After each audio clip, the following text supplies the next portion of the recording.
ஒரு பெரும் கடல் அப்படின்னு சொல்லலாம். உலக பொருளாதாரம் அப்படின்னு சொல்லலாம். உலக உலக பொருளாதாரத்தின் ஒரு நீட்சி, அதாவது ஒரு வரைபடம்னு சொல்லலாம் பங்குச்சந்தை. ஏன்னா இன்னைக்கு அந்த அளவுக்கு ஒரு மிகப்பெரிய இடத்த வந்து பங்குச்சந்தை பிடிச்சுக்கிச்சு. ஸோ இன்னைக்கு இப்ப நீங்க பார்க்கிறது என்எஸ்சி மார்க்கெட்டோட அ சைட். இதுக்கு முன்னாடி ஒரு வகுப்பு நடந்தது. அந்த வகுப்புல என்ன நடந்தது அப்படின்றத நான் சுருக்கமா ஒரு 5 நிமிஷத்துல சொல்லிட்டு நம்ம நேரா இந்த செக்ஷனுக்குள்ள போயிடலாம். இதற்கு முன்னாடி நடந்த அந்த வகுப்புல பங்குச்சந்தை எப்படி உருவாச்சு? அதுல நாம எல்லாரும் எப்படி நேரடியாகவும், மறைமுகமாகவும் கலந்துக்கிட்டோம் அப்படின்றத நாம பார்க்கலாம். இப்போ நீங்க ஒரு பேங்க் அக்கவுண்ட் ஓப்பன் பண்ணினீங்க அப்படின்னா, நீங்க ஒரு இன்சூரன்ஸ் எடுத்திருந்தீங்க அப்படின்னா, அது என்ன டைப் ஆஃப் இன்சூரன்ஸா கூட இருக்கலாம். ஹெல்த்தா இருக்கலாம், லைஃபா இருக்கலாம், இல்ல டூ வீலரா இருக்கலாம், வாட்டெவர். என்ன டைப் ஆஃப் இன்சூரன்ஸ எடுத்திருந்தாலும், அதற்கு அடுத்து நீங்க வந்து ஒரு ஆ வேற வகையான முதலீடுகள், அதாவது அ நிலங்களில் முதலீடு செய்திருந்தாலும், வீடுகள்ல முதலீடு செய்திருந்தாலும், அத விடுங்க. நீங்க நம்ம ம டிவில பார்க்குறோம்ல எத்தனையோ பொருட்கள். அதுல எந்த பொருள் வாங்கியிருந்தாலும், வித்தாலும், நீங்க ஷேர் மார்க்கெட்ல இன்டைரக்ட்டா இருக்கீங்கன்னு தான் அர்த்தம். யாரு வந்து ஷேர் மார்க்கெட்ல இல்ல அப்படின்னு கேட்டா, அந்தமான் நிக்கோபார் தீவுல இருக்கிற ஆதிவாசிகள் வேணா ஷேர் மார்க்கெட்ல 100% இல்லாமல் இருக்கலாம். மற்றபடி இந்தியால இருக்கிற அத்தன பேரும் நிச்சயமா ஷேர் மார்க்கெட்ல இருக்கும். நேரடியாகவோ, மறைமுகமாவோ. நேரடியா எத்தன பேர் இருக்கோம் அப்படின்னா, ஒரு மியூச்சுவல் ஃபண்ட்ஸ் வழியா மட்டுமே கிட்டத்தட்ட ஒரு 2,00,00,000 பேர் வரைக்கும் இருக்காங்க.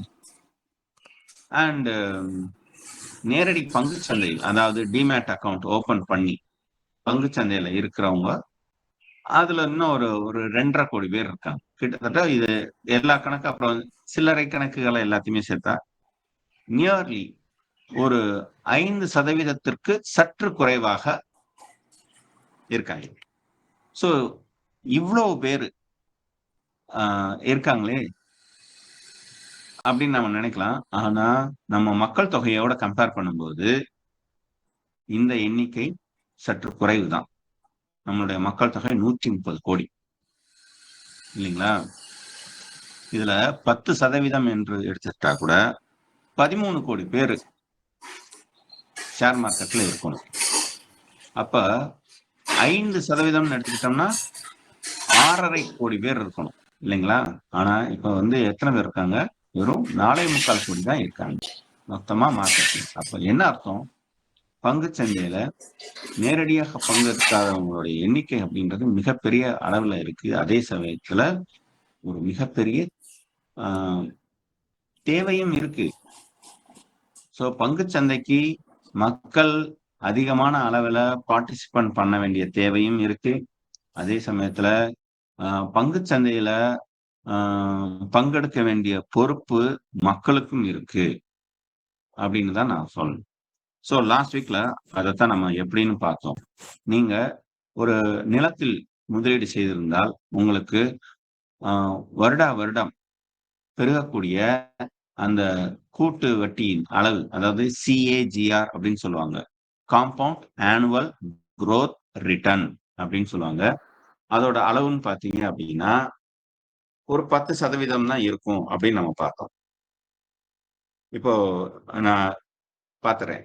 Real estate CAGR last 20 years 10% தான். ஈவன் மிகப்பெரிய அளவுல வளர்ந்து கொண்டிருக்கக்கூடிய மிகப்பெரிய மாநகரங்கள்ல மும்பை, டெல்லி அங்கேயே 10% தான். கொல்கத்தா, பெங்களூர் அப்படின்றதெல்லாம் 5%. நம்மளுடைய சென்னை எல்லாம் பார்த்தீங்கன்னா ஒரு 5.5, 6% தான் வருடா வருடம் பெருகக்கூடிய அந்த கூட்டு வட்டியின் பலன் கிடைக்குது. அதாவது சிஏஜிஆர் அப்படின்றது.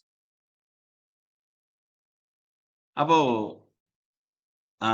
இதே தங்கத்துல எவ்வளவு கிடைக்குதுன்றதையும் பார்த்தோம். ஏன்னா கோல்டும் நம்ம அதிகமான அளவுல முதலீடு செய்யறோம் இல்லையா? சோ தங்கத்துல இருக்கிற அந்த கூட்டு வட்டியின் அளவு அப்படின்றது 11.2%. அவ்வளவுதான். சரி. இந்த இடத்துல இன்னைக்கு எல்லாத்தையுமே இந்த சிஏஜிஆர்ல கணக்கிட ஆரம்பிச்சிட்டாங்க. ஒரு நாட்டின் வளர்ச்சி எவ்வளவு இருக்கு அப்படின்னு சொல்லிட்டு சமீபத்துல ஆம், தமிழ் மாநில பிஜேபி தலைவர் அண்ணாமலை பாத்தீங்கன்னா ஒரு அறிக்கை வெளியிடுறார். அந்த அறிக்கையில அவர் என்ன சொல்றாரு அப்படின்னா, இந்தியாவோட 10 ஆண்டு கால சிஏஜிஆர் வளர்ச்சி பாத்தீங்க அப்படின்னா 10%. ஆனா தமிழ்நாடு பாத்தீங்கன்னா 8.5% தான் இருக்கு அப்படின்லாம் சொல்லி போட்டிருந்தார். நம்ம அதுக்குள்ள போக வேண்டியதில்லை. நான் இங்க என்ன சொல்ல வரேன் அப்படின்னா, இந்த இப்போ எல்லாத்தையுமே இந்த சிஏஜிஆர் அப்படின்ற இந்த கணக்கீடு வழியா தான் பாக்குறாங்க. இந்த காம்பவுண்ட் ஆனுவல் growth ரிட்டர்ன் அப்படின்னு. ஓகேங்களா? சோ இதையும் என்னன்றதை நம்ம பார்த்தலாம். ஏன்னா இந்த சிஏஜிஆர் என்னன்னு தெரிஞ்சாதான் நீங்க வந்து ஆம், ஒரு என்ன சொல்றது நம்ம போட்ட முதலீட்டோட வளர்ச்சிய தெளிவா கணக்கிட முடியும். இப்போ ஒரு காலத்து வந்து இதை எப்படி கணக்கிட்டாங்கன்னா அப்சல்யூட் ரிட்டர்ன்ல கணக்கிட்டாங்க. அப்சல்யூட் ரிட்டர்ன்னா எப்படி அப்படின்னா, இப்ப நான் 100 ரூபா இல்ல 1,00,000 ரூபாய் எதையும் பெருசாவே பேசுவோம். 1,00,000 ரூபாய் நான் வந்து முதலீடு செய்றேன். நிலத்துல முதலீடு செய்றேன். எனக்கு 10 வருஷம் கழிச்சு எனக்கு வந்து அந்த நிலத்தின் வளர்ச்சி அப்படின்றது ஆ கிட்டத்தட்ட 5,00,000 மாறி இருக்கு அப்படின்னா, ஆ இதோட அந்த அப்சல்யூட் ரிட்டர்ன் அப்படின்றது 400%. ஏன்னா ரூ. 1,00,000 வாங்குனது 5,00,000க்கும் போயிருக்கு. அப்ப 5,00,000த்துல இருந்து அந்த 1,00,000 கழிச்சிட்டோம்னா 4,00,000 இருக்கும். அப்ப 4,00,000ன்றது அந்த ரூ. 1,00,000க்கு 400% இல்லைங்களா? சோ அதுதான் அப்சல்யூட் ரிட்டர்ன். அப்சல்யூட் ரிட்டர்ன்ல பார்த்து தான் நம்ம எல்லாம் ஏமாந்து போனோம் அப்படின்னு நான் சொல்ல வரேன். அப்சல்யூட் ரிட்டர்ன்லயே தானே நீங்க என்ன சொல்றது? இன்சூரன்ஸ் எல்லாத்தையுமே சேல் பண்ணாங்க. அதாவது நீங்க இப்போ வந்து வருஷத்துக்கு 1,00,000 இன்வெஸ்ட் பண்ணுங்க. 10 வருஷம் முதலீடு செய்யுங்க. சோ ரூ. 10,00,000 உங்களுக்கு முதலீடு நடக்கும். அந்த 10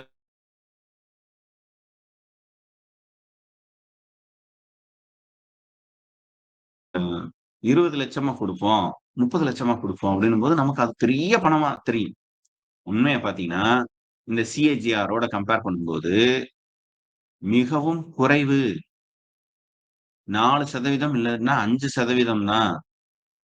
அந்த அப்சல்யூட் ரிட்டர்ன் அப்படின்றது ஒரு மாயத் தோற்றம். பார்க்கறதுக்கு பெருசா கிடைக்கும். இது நிலத்துல முதலீடு செய்தவங்களும் அப்படிதான். இல்ல தங்கத்துல முதலீடு செய்தவங்களும் அப்படிதான். அன்னைக்கு நான் தங்கத்த வந்து அ என்னப்பா எவ்வளோன்னு வாங்குனேன்? 1 கிராம் தங்கத்தோட விலையே எதனா ரூ. 1000க்கு வாங்குனேன். இன்னைக்கு எனக்கு ரூ. 5000க்கு வழங்குது. 15 வருஷத்துல எனக்கு வந்து 16 வருஷத்துல வந்து எனக்கு வந்து 5000 வளர்ந்திருக்கு. அப்ப நான் தங்கத்துல தானே முதலீடு பண்ணணும் அப்படின்னு தோணலாம். தங்கத்துல முதலீடு பண்ணா எனக்கு 400% வளர்ச்சி அப்படின்னு நினைக்கலாம். ஆனா 400% நீங்க இந்த சிஏஜிஆர் அப்படின்ற காம்பவுண்ட் ஆனுவல் குரோத் ரேட்ல கால்குலேட் பண்ணீங்கன்னா, அது வெறும் 10% தான் கிடைக்குது. இந்த இமேஜ நான் உங்களுக்கு காட்டுறேன்.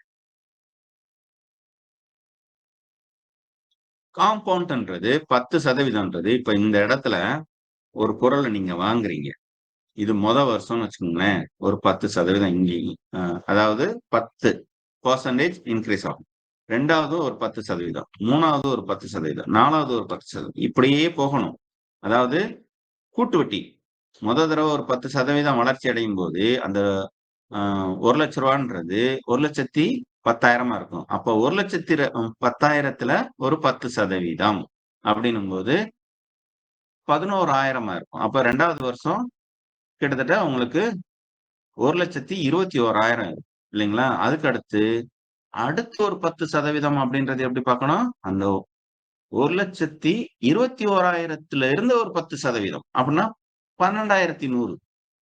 சோ அந்த மாதிரி ஒரு வளர்ச்சி. அதுக்கு பேர் தான் இந்த காம்பவுண்ட் ரிட்டர்ன். கூட்டு வட்டி. நம்ம சொல்லுவோம்ல, சிம்பிள் இன்ட்ரெஸ்ட், காம்பவுண்ட் இன்ட்ரெஸ்ட். இதுல வந்து காம்பவுண்ட் இன்ட்ரெஸ்ட் இருக்குல்ல, இந்த கூட்டு வட்டி.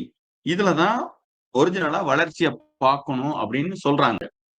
இந்த கூட்டு வட்டி இந்த சிஏஜிஆரோட அளவுல நீங்க பல விதங்கள்ல அதாவது நீங்க ட்ரெடிஷனலா எதெல்லாம் வந்து முதலீடு செய்றீங்களோ, அதெல்லாம் வந்து பலன் இல்லாத ஒரு முதலீடாக இருக்கிறது அப்படின்றத தான் நாம போன சந்திப்புல நம்ம பார்த்தோம்.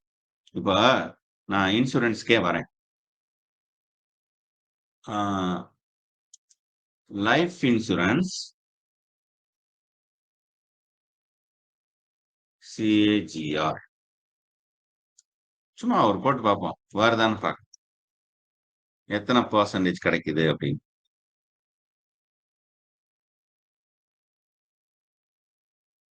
அது லைஃப் இன்சூரன்ஸ் இண்டஸ்ட்ரி growth ஆகிறது தான் போடுறானே ஒழிய life insurance money back policy CAGR இப்படிலாம் கொடுத்தோம்னு வச்சுக்கோங்களேன், வெறும் ஒரு இதுல 125% என்ன சொல்றான், டெத் நாமினி தான் சொல்றானே ஒழிய ரிட்டர்ன்ஸ் கிடையாது. ஸோ ரிட்டர்ன்ஸ்னு பார்த்தீங்கன்னா நீங்களே ஒரு கால்குலேட் பண்ணலாம். எப்படி கால்குலேட் பண்ணலாம்னா அதுக்கு வந்து நான் இப்படி சொல்றேன். அதாவது லம்சம் என்ன சொல்றது, எஸ்ஐபி கால்குலேட்டர். இந்த எஸ்ஐபி கால்குலேட்டரை எடுத்துக்குவோம். நீங்க வந்து ஒரு கணக்கு தான், மாசம் 5,000 அப்படின்னு சொல்லிட்டு நீங்க இன்சூரன்ஸ்ல இன்வெஸ்ட் பண்றீங்க. எத்தனை வருஷத்துக்கு? 10 வருஷத்துக்கு போடுறீங்கன்னு வச்சுக்கோமா. அந்த இடத்துல அவன் எத்தனை பெர்சன்டேஜ் கொடுப்பான்றது நான் சொல்றேன். ஒரு கணக்குக்கு நான் சொல்றேன். இப்போ இவங்க கொடுக்குற ப்ராமிஸ் அப்படின்றது 6% தான் இருக்கும். அதாவது நீங்க 10 வருஷத்துக்கு 6 லட்சம் ரூபாய் முதலீடு பண்ணீங்கன்னா அவன் கொடுக்குற ரிட்டர்ன்ஸ்ன்றது 8 லட்சம் ரூபாய். இந்த 8 லட்சம் ரூபாயும் அவன் வந்து உடனே தர்றேன் அப்படின்னு சொல்ல மாட்டான். அவன் வந்து வருஷம் 1 லட்சம் அப்படின்னு சொல்லிட்டு நான் 10 வருஷம் தர்றேன் அப்படின்னுவான். வருஷம் 1 லட்சம் இல்ல 2 வருஷம் ஒரு 1,50,000 லட்சம் அப்படின்னு தர்றேன்னு சொல்லுவான்.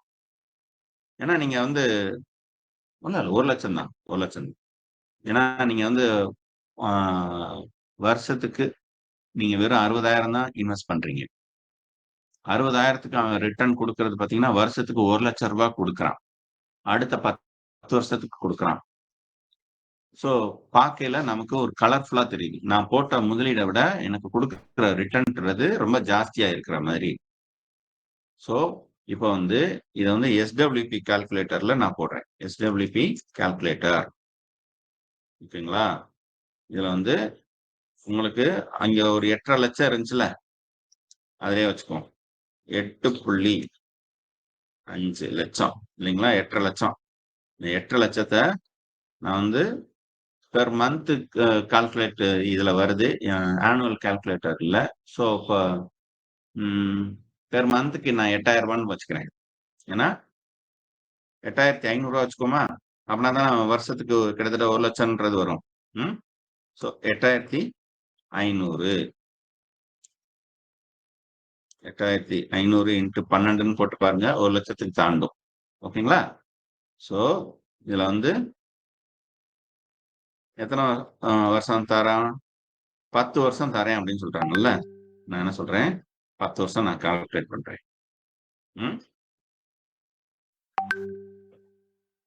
10 வருஷத்துக்கு அவர் கொடுக்குறாராம். அதாவது நம்ம போட்ட காசை 10 வருஷத்துக்கு கொடுத்தாலும் 3,50,000 லட்சம் வருது. ஆனா நம்ம இன்சூரன்ஸ் கம்பெனி இந்த ரிமைனிங் ஃபைனல் வேல்யூ எல்லாம் கொடுக்கறது இல்ல. 3,50,000 லட்சம்லாம் கொடுக்கறது இல்ல. அப்ப எவ்வளவு குடுத்திருப்பாங்க அப்படின்னு கால்குலேட் பண்றதுக்கு கொஞ்சம் கொஞ்சமா இத நான் 0 ஆக்கணும். 0 ஆக்குனா தான் எனக்கு வந்து கரெக்ட்டா தெரியும். ஆ இந்த பாயிண்ட் தான் அவன் சொல்ற கணக்கா இருக்கும். அப்ராக்ஸிமேட்டா ஒரு 3.8% அல்லது 4% கிட்ட தான் அவன் வந்து குடுத்திருக்கணும். அதாவது அந்த அளவுக்கு தான் ரிட்டர்ன்ஸ் குடுப்பாங்க. இது வந்து நீங்க எந்த இன்சூரன்ஸ் கம்பெனிஸ்லயும் நீங்க போட்டு பாருங்க. உங்களுக்கு இப்படிதான் அப்ராக்ஸிமேட்டா ஒரு 4% கிட்ட தான் வந்து நிக்கும். அதாவது சில இன்சூரன்ஸ் கம்பெனிஸ் என்ன சொல்லுவாங்க, நீங்க வருஷம் 1,00,000 இன்வெஸ்ட் பண்ணுங்க. அதுக்கடுத்து அ அடுத்த 10 வருஷத்துக்கு, அதாவது வருஷம் 1,00,000 10 வருஷம் இன்வெஸ்ட் பண்ணுங்க. ஸோ 10,00,000 நீங்க இன்வெஸ்ட் பண்ணியிருப்பீங்க. அடுத்த 10 வருஷத்துக்கு நீங்க வந்து அ எவ்வளவு சொல்லுங்க? 2,00,000 ரிட்டர்ன்ஸ் நாங்க குடுக்குறோம் அப்படின்னு சொல்லுவாங்க. அதுவும் என்ன சொல்றது? ஆ நம்ப முடியாத கணக்கு. நம்ப முடியாத கணக்குன்றத விட, ரொம்ப கம்மியான ஆ ரிட்டர்ன்ஸ் அப்படின்னு நான் சொல்ல வரேன்.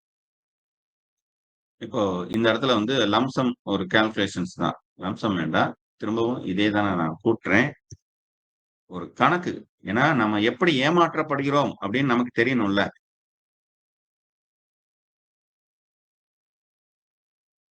8,500 தான் போடணும். 8,500 போட்டா, இப்போ வருஷத்துக்கு 1,00,000ன்ற மாரி 10 வருஷத்துக்கு நான் இன்வெஸ்ட் பண்ணது 10,00,000 இருக்கும். எனக்கு வந்து 14,00,000 கிடைக்குது. ஸோ 14,00,000த்த நான் 2,00,000 அ எனக்கு 20,00,000 அவங்க குடுக்குறேன் அப்படின்றாங்க. ஓகேங்களா? ஸோ 14,00,000 14,00,000த்த எனக்கு வந்து 2,00,000 அப்ப 2,00,000னா எவ்வளவு? கிட்டத்தட்ட இதே அளவுல 16,000 இது 17 குடுப்போம். 17 குடுத்தா வருஷத்துக்கு 2,00,000 வருது. அதாவது 17 இன்டு 12ன்னு போட்டு பாருங்க. 2,00,000க்கு மேல தாண்டும். ஸோ ரிட்டர்ன்ஸ் அப்படின்றது. இப்ப இதே 10 வருஷத்துக்கு வச்சுக்குவோம். அப்ப இந்த இடத்துல ரொம்ப 0 போகுது. ஸோ நான் கொஞ்சம் குறைக்கிறேன். ஸோ இது வந்து அ இந்த பாலிசி படி பார்த்தீங்கன்னா, நியர்லி ஒரு 8% அப்படின்னு சொல்லிட்டு காமிக்கிறான். இது வந்து அதிகபட்ச கணக்கு தான். ஓகேங்களா? நான் வந்து இத வந்து மந்த்லி கணக்கா போட்டுருக்கேன். ஆனா, இயர்லி கணக்கா போட்டீங்கன்னா, இது இன்னும் குறையும். 8ன்றது வராது. கிட்டத்தட்ட ஒரு 7.7 வரும். ஏன்னா, இந்த 17,000ன்றது மந்த்லி குடுத்தா, ஆ என்ன சொல்றது? மாசம் மாசம் உங்களுக்கு ரிட்டர்ன்ஸ் போயிடுது. ஆனா, அவன் வந்து அந்த 12 மாசமும் ஹோல்டு பண்ணி மொத்தமா குடுக்குறான். இப்ப 12 மாசம் ஒரு காம்பவுண்ட் ரிட்டர்ன்ஸ் அவனுக்கு கிடைச்சுக்கிட்டே இருக்கும். ஸோ, அப்படி கணக்கு பார்க்கையில உங்களுக்கு இது இன்னமும் குறையும். புரியுதுங்களா? ஸோ, அதனால நான் என்ன சொல்ல வரேன் அப்படின்னா, இன்சூரன்ஸு, கோல்டு அல்லது நிலம் இது எல்லாமே ஒரு 10% குறைவாகத்தான் நமக்கு ரிட்டர்ன்ஸ் கொண்டு வந்து குடுக்குது. அப்படின்னு நான் சொல்ல வரேன். சரி. இப்போ அப்போ ஷேர் மார்க்கெட்ல அந்த மியூச்சுவல் ஃபண்ட்ஸ் எல்லாம் எவ்வளவு ரிட்டர்ன்ஸ் கொண்டு வருது? அப்படின்றதையும் நம்ம பார்த்துருவோம். ஷேர் மார்க்கெட்ஸ் ஓட ஆம் என்ன சொல்றது? நிஃப்டி 50 ம். CAGR ம். 20 இயர்ஸ் 10 இயர்ஸும் போடுவோம், 20 இயர்ஸும் போடுவோம். 2யுமே பார்ப்போம். இது வந்து பீரியட வந்து மாத்துறான். அதாவது லாஸ்ட் 10 இதுல நம்ம பார்த்தத விட 14% இப்ப ரீசென்ட்டா வந்திருக்கிறத சொல்றான். நான் என்ன சொல்ல வரேன், இன்னும் லாஸ்ட் 10 இயர்ஸ் அப்படின்றது லாஸ்ட் 20 இயர்ஸா போடுறேன். Last 20 years return 14.9% last 20 years. While gold has an average return 11.2%. இது வந்து ஹிந்து பிசினஸ் லைன்ல வந்திருக்க ரிசல்ட். ஓகேங்களா? சோ அப்ப இது வந்து நிஃப்டி 50. நிஃப்டி 50லாம் ஒண்ணுமே கிடையாது. இந்த நிஃப்டில இந்த மிட் கேப் இருக்குல்ல. மிட் கேப் இண்டெக்ஸ் CAGR அப்படின்னு கொடுப்போம். எத்தனை சதவீதங்க? 17%. இதே ஸ்மால் கேப்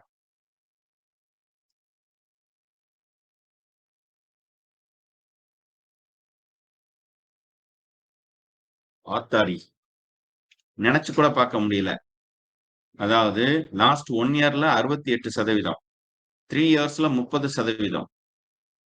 அவன் லான்ச் பண்ண ஆரம்பத்துல இருந்து, அதாவது ஸ்மால் கேப் 250 இண்டெக்ஸ் கோட்டா ஆரம்பிச்ச காலத்துல இருந்து இப்ப வரைக்கும் அவன ரிட்டர்ன்ஸ் பாத்தீங்கன்னா 39% கூட்டு வட்டி இதுல கொடுக்குது. இது வந்து ஒரு ஃபண்டோட அளவு. ஓகேங்களா? இதை நீங்க பார்க்கணும் அப்படின்னா அந்த இண்டெக்ஸ் கொடுத்தா கூட வரும்.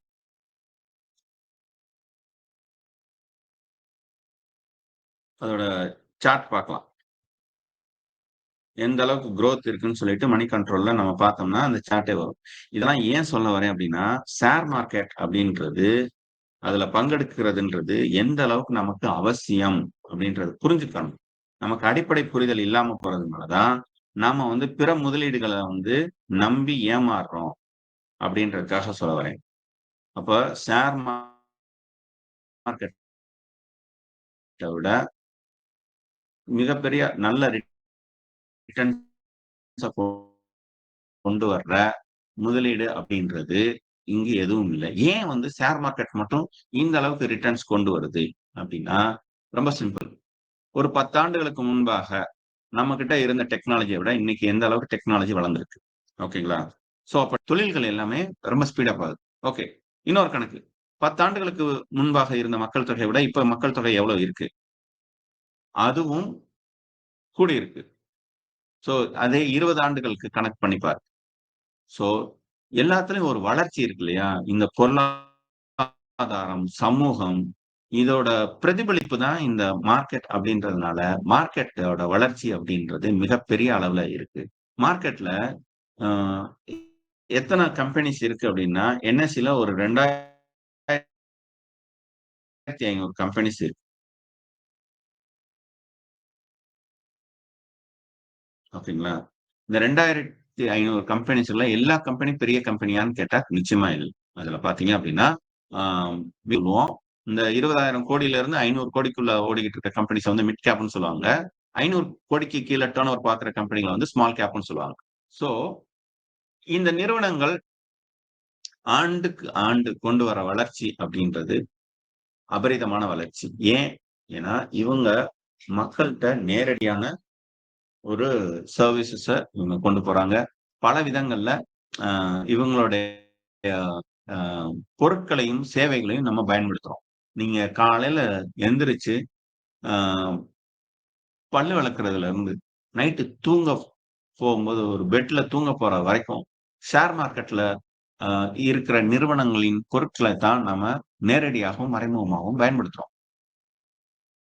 சோ வண்டிக்கு பெட்ரோல் போடுறதா இருந்தாலும், அதுவும் அதுல நீங்க செலவு பண்ற அந்த பணமும் எங்க போகுது? அந்த மார்க்கெட்ல இருக்கிற நிறுவனங்களுக்கு தான் போகுது. சோ அப்போ இங்க கிட்டத்தட்ட 130,00,00,000 மக்களும் அ ஏன் ஈவன் பிறந்த குழந்தையில இருந்து நான் சொல்ல வரேன். எல்லாருக்குமான பொருளாதார அ என்ன சொல்றது? அந்த தாக்கமும் மிகப்பெரிய அளவுல யாருக்கு போகுது அப்டின்னா, பொருளாதாரம் எங்க போய் சேருது அப்டின்னா, மார்க்கெட்ல தான் போய் சேருது. அப்ப அந்த மார்க்கெட்ல நம்மளும் ஒரு பார்ட்னரா சேரும்போது, அந்த விலைவாசியில இருந்து நம்ம தப்பிக்கிறோம். விலைவாசி எந்த அளவுக்கு ஏறுது அப்டின்றத பார்ப்போம். Inflation rate.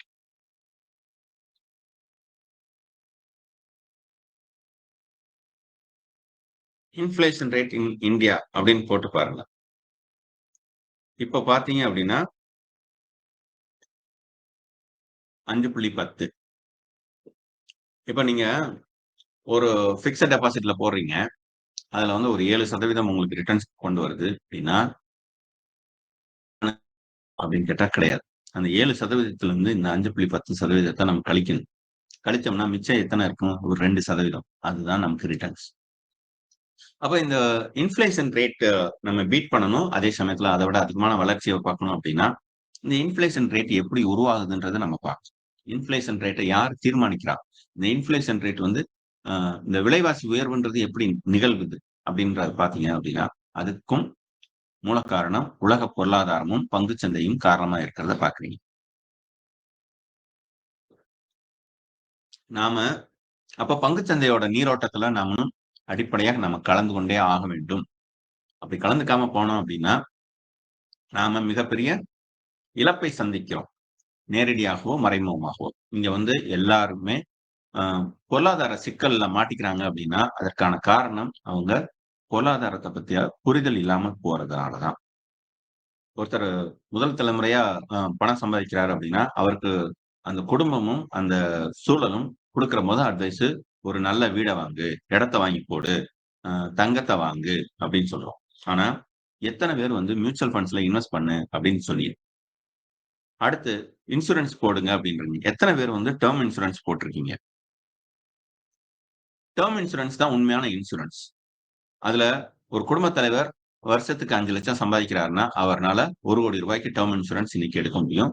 அப்படி எடுக்கும்போது, அந்த குடும்பம் ஒரு திடீர் ரிஸ்க் நடக்கும்போது பாதுகாக்கப்படுகிறது. ஸோ, அப்போ அவர் கட்டியிருக்கிற தொகை பார்த்தீங்க அப்படின்னா, வருஷம் முழுக்க கட்டினா கூட ஒரு ரூ. 3,00,000 ரூ. 4,00,000 கட்டியிருப்பாரு. ஒரு 30 வயசுல அ இருக்கிற மனிதர் ஒரு 50 வருஷத்துக்கு கட்டினா கூட, நான் சொன்னது. ஆனா, வருஷம் எவ்வளவு கட்டுவாரு அப்படின்னா, ஒரு 12,000 கட்டுவாரு. இதே மாரி ஒரு 5 வருஷம் கட்டுறாரு. 30 வயசுக்குள்ள டெர்ம் இன்சூரன்ஸ் எடுக்குறாரு. 5 வருஷம் வந்து கட்டுறாரு அப்படின்னா, அதிகபட்சம் அவர் எவ்வளோ கட்டியிருப்பாரு? 12,000, 15,000 கட்டியிருப்பாரு. 15,000ன்னே வச்சுப்போம். 15,000 இன்டு 5 60,000 கட்டியிருப்பாரா? ஆனா, அந்த 5வது வருஷத்துல அவருக்கு ஏதாவது அ ரிஸ்க் நடந்து தவறிடும் பொழுது, அவருக்கு குடும்பத்துக்கு எவ்வளவு கொண்டு போய் சேர்க்குறாங்க? இந்த இன்சூரன்ஸ் கம்பெனி ரூ. 1,00,00,000 கொண்டு போய் சேர்க்குறாங்க. இதுதான் உண்மையான காப்பீடு.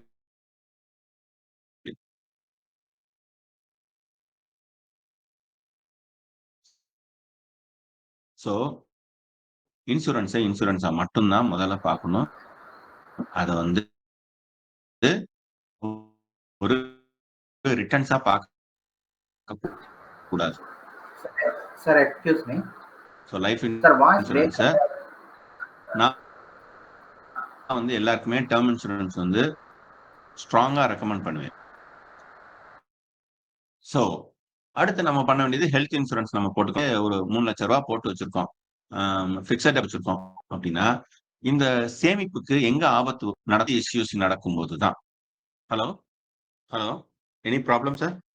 ஓகே. Sir, நான் voice உள்ள break. போறேன். இந்த முதலீடுகள் வந்து திடீர்னுட்டு மாயமா போறதுக்கு வாய்ப்பு இருக்கு. குடும்பத்துல ஒருத்தருக்கு பெரிய ரிஸ்க் நடக்குது அப்படின்னா, அவங்களுக்கு நம்ம செலவு பண்ண ஹலோ? நான் பேசுறது கிளியரா கேக்குதுங்களா? Sir, voice break ஆகுதுங்க சார்.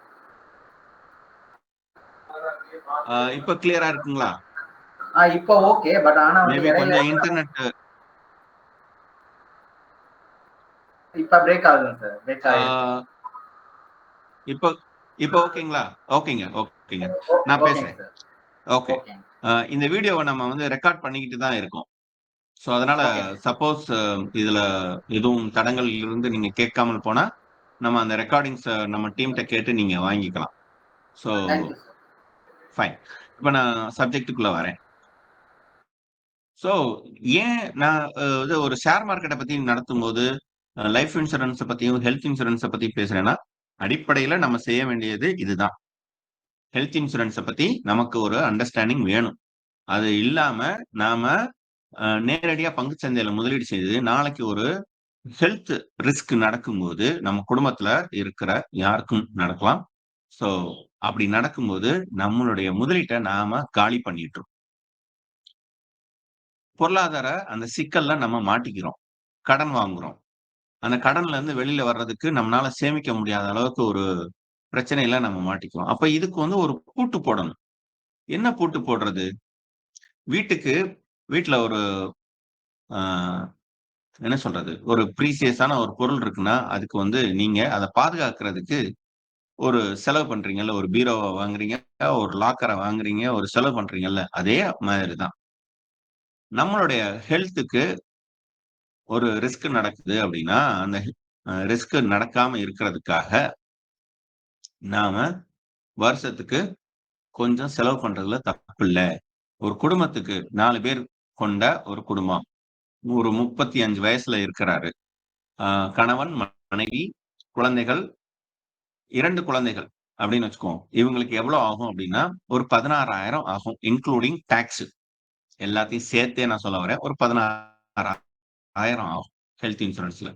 இத போட்டுக்கிறதுனால என்ன பிரச்சனை நமக்கு? 10 வருஷம் கட்டினா கூட 1,60,000 கட்டுவோம். ஆனால் இந்த 10 வருஷத்துல எப்பவாவது ஒரு மெடிக்கல் எமர்ஜென்சின்னு வந்துருச்சுன்னா, நமக்கு கிடைக்கிற பெனிஃபிட் எவ்வளவு இருக்கும் தெரியுங்களா? எவ்வளவு சார்? குறைஞ்சது நீங்க ஒரு ஹாஸ்பிட்டலுக்கு போனீங்கன்னா, ஒரு 2, 2,50,000 லட்சம் இழுத்து விட்டுருவாங்க.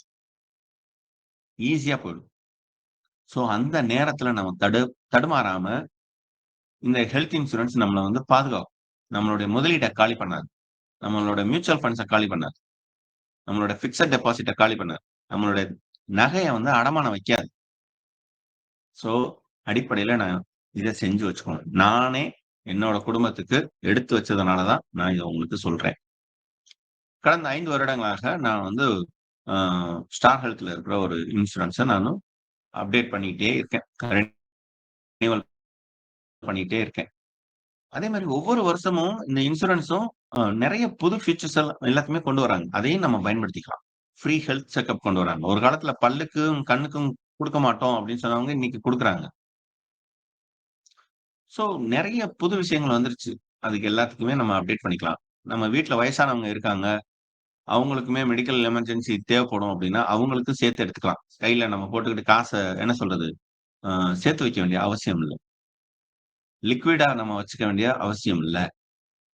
அத வந்து ஒரு அ நீண்ட கால முதலீடா நம்ம போட்டுக்கலாம். நம்மளுடைய பெத்தவங்களுக்கு நம்ம தான் பார்க்கணும் அப்படின்னா, அப்ப அவங்களுக்கு என்ன பண்ணலாம் அப்படின்னா, ஒரு அ senior citizen health insurance policies இருக்கு. அப்படி போட்டு வச்சுக்கலாம். அப்ப வருஷத்துக்கு ஒரு 15,000 கட்டுவோம் அப்படின்னா, 2 பேருக்கு ஹஸ்பண்ட் அண்ட் ஒய்ஃப்க்கு.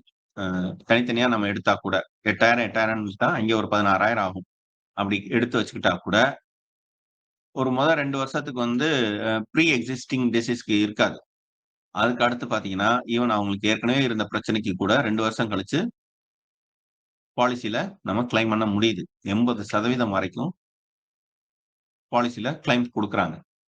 ஸோ இது மாதிரியான அடிப்படையான விஷயங்கள நீங்க பண்ணி வச்சுக்கோங்க. இதுதான் நம்மளுடைய பொருளாதாரத்தின் ஓட்டைகள் அப்படின்னு நான் சொல்வேன். ஸோ பொருளாதாரத்தின் தனிமனித பொருளாதாரத்தின் ஓட்டைகள நம்ம அடைச்சிட்டோம் அப்படின்னம்னா, அடுத்து நம்ம பொருளாதாரத்த சேமிக்க ஆரம்பிச்சிடலாம். பொருளாதாரத்த சேமிக்கிறதுன்றது அடிப்படையான விஷயம். ஆனா, பொருளாதாரத்த சேமிப்ப வந்து முதலீடு செய்றதுன்றது தான் மிக சிறந்த விஷயம். சேமிப்பு வேற, முதலீடு வேற. சேமிப்புன்றது ஒரு பேங்க்ல போட்டு வச்சிருக்கிற டெபாசிட். எப்பனாலும் எடுத்துக்கலாம். அப்படின்ற மாதிரியான டெபாசிட். இது சேமிப்பு. அதுக்கு நமக்கு கிடைக்கிற ரிட்டர்ன்ஸ் பார்த்தீங்க அப்படின்னா, ஒரு 4% சாதாரண டெபாசிட்டுக்கு. இதுவே தான நீண்ட கால சேமிப்பா 1 வருஷத்துக்கு விட்டோம்னா, பிக்ஸட் டெபாசிட்க்கு 7% குடுக்குறாங்க. ஆனா, சேமிப்ப வந்து நம்ம ஒரு அளவுக்கு தான் வச்சுக்கணும். நம்மளுடைய அ சேலரி இருக்குல்ல, அந்த சேலரில ஒரு 50% வந்து சேமிப்பா வச்சுக்கங்க. நீங்க ரூ. 1,00,000 சம்பாதிக்கிறீங்கன்னா, உங்க அக்கவுண்ட்ல ஒரு 50,000 எப்பவும் இருக்கட்டும். ஓகேங்களா? அவ்வளவுதான் வச்சுக்கோங்க. மிச்ச காச என்ன பண்ணலாம்? மிச்ச காச வந்து மியூச்சுவல் ஃபண்ட்ஸ்ல போடலாம். மியூச்சுவல் ஃபண்ட்ஸ்ல ஒரு நீண்ட கால முதலீடு நம்ம செய்றோம். ஓரளவுக்கு நல்லா பண்ணிட்டோம். அதுக்கு அடுத்து நமக்கு ஒரு பணம் வருது அப்டின்னா என்ன பண்ணலாம்? ஷேர் மார்க்கெட்ட நம்ம கத்துக்கிட்டு நேரடியா பங்கெடுக்கலாம். ஷேர் மார்க்கெட்ல ஓரளவுக்கு நல்ல ரிட்டர்ன்ஸ் நம்ம பார்த்துட்டோம். ஐ மீன் ஓரளவுக்கு நமக்கு ரிட்டர்ன்ஸ் பார்த்துட்டோன்றத விட பழகிட்டோம். நல்ல நீண்ட காலம் முதலீடு செய்து, அதுல நல்ல ரிட்டர்ன்ஸ் பார்த்து பழகிட்டோம். அடுத்து நம்ம என்ன செய்றது? அதிலேயே தான ஃபியூச்சர்ஸ் அண்ட் ஆப்ஷன்ஸ்ன்னு சொல்லிட்டு இருக்க விளையாட்டு, பங்குச்சந்தை விளையாட்டுன்னு நான் சொல்லுவேன். Futures and options. அது பழகும். அதுலயும் நெறைய நுணுக்கங்கள் இருக்கு. அதுல நாம கத்துக்கிட்டு ட்ரேட் பண்ண பார்த்தீங்கன்னா, தினமும் ஒரு வருவாயை நம்ம சந்திக்க முடியும். ஸோ இதுதான் மெத்தட். எப்படி அ ஒரு நீண்ட கால முதலீடாகவும் அண்ட் வர்த்தகத்திலையும் ஈடுபடணும் அப்படின்றதுக்கான அடிப்படையான விஷயங்கள். பொருளாதார விதிகள், தனிமனித பொருளாதார விதிகள் அப்படின்னு நான் சொல்லுவேன். ஸோ இத நம்ம பழகிட்டோம் அப்படின்னா, நமக்கு பொருளாதாரம் எப்பவுமே துணையாவே இருக்கும். எல்லா இடத்துலயும் நம்ம வந்து பிளஸ்லயே இருப்போம். ஸோ பிளஸ்னா என்ன? பாசிட்டிவ்ல இருப்போம். நம்மள்ட்ட எப்பவும் நெகட்டிவ்ல போறதுக்கு வாய்ப்பே இருக்காது. ஏன்னா எல்லாத்தையுமே நம்ம சரி பண்ணி வச்சிருக்கோம் அப்படின்னு அர்த்தம்.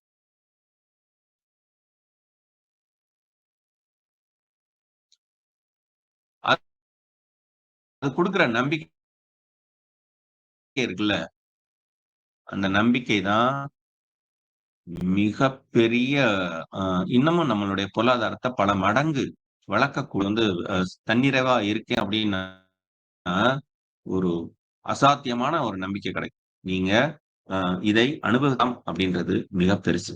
ஸோ, அத நீங்க பார்க்கணும். ஸோ, கடன்கள் எல்லாமே அப்படின்னு கேட்டா, இத நம்ம அடிக்கடி மனசுக்குள்ள பேச வேண்டிய அவசியம் இருக்கு. அதனால நான் சொன்னேன். ஓகே. இந்திய பங்குச் சந்தைக்குள்ள நம்ம வருவோம். இந்திய பங்குச் சந்தை அப்படின்றது 2 வகையான பங்குச் சந்தை இருக்கு. ஒண்ணு வந்து என்எஸ்இ இந்தியா, இன்னொன்னு வந்து பிஎஸ்இ இந்தியா. பிஎஸ்இ இந்தியான்றது பாம்பே ஸ்டாக் எக்ஸ்சேஞ்ச். கிட்டத்தட்ட இது வந்து ஒரு நீண்ட கால இது பாரம்பரியம் கொண்டது. அ 75 வருடங்களுக்கு மேலாக இது வந்து இருக்கு. 75 இல்ல, அதுக்கும் கூட. கிட்டத்தட்ட 100 வருஷத்த சார் உங்க தொடப்போகுது வாய்ஸ் கேட்கல அப்படின்னு சார். சொல்றாங்க. ஸோ, அந்த அளவுக்கு ஒரு அ சுதந்திர காலத்து அப்பவே தானே ஆரம்பிக்கப்பட்ட பங்குச் சந்தை அது. ஓகேங்களா? வாய்ஸ் கேட்கலையா? நான் பேசுறது கேக்குதுங்களா? எக்கோ ஆகுதா?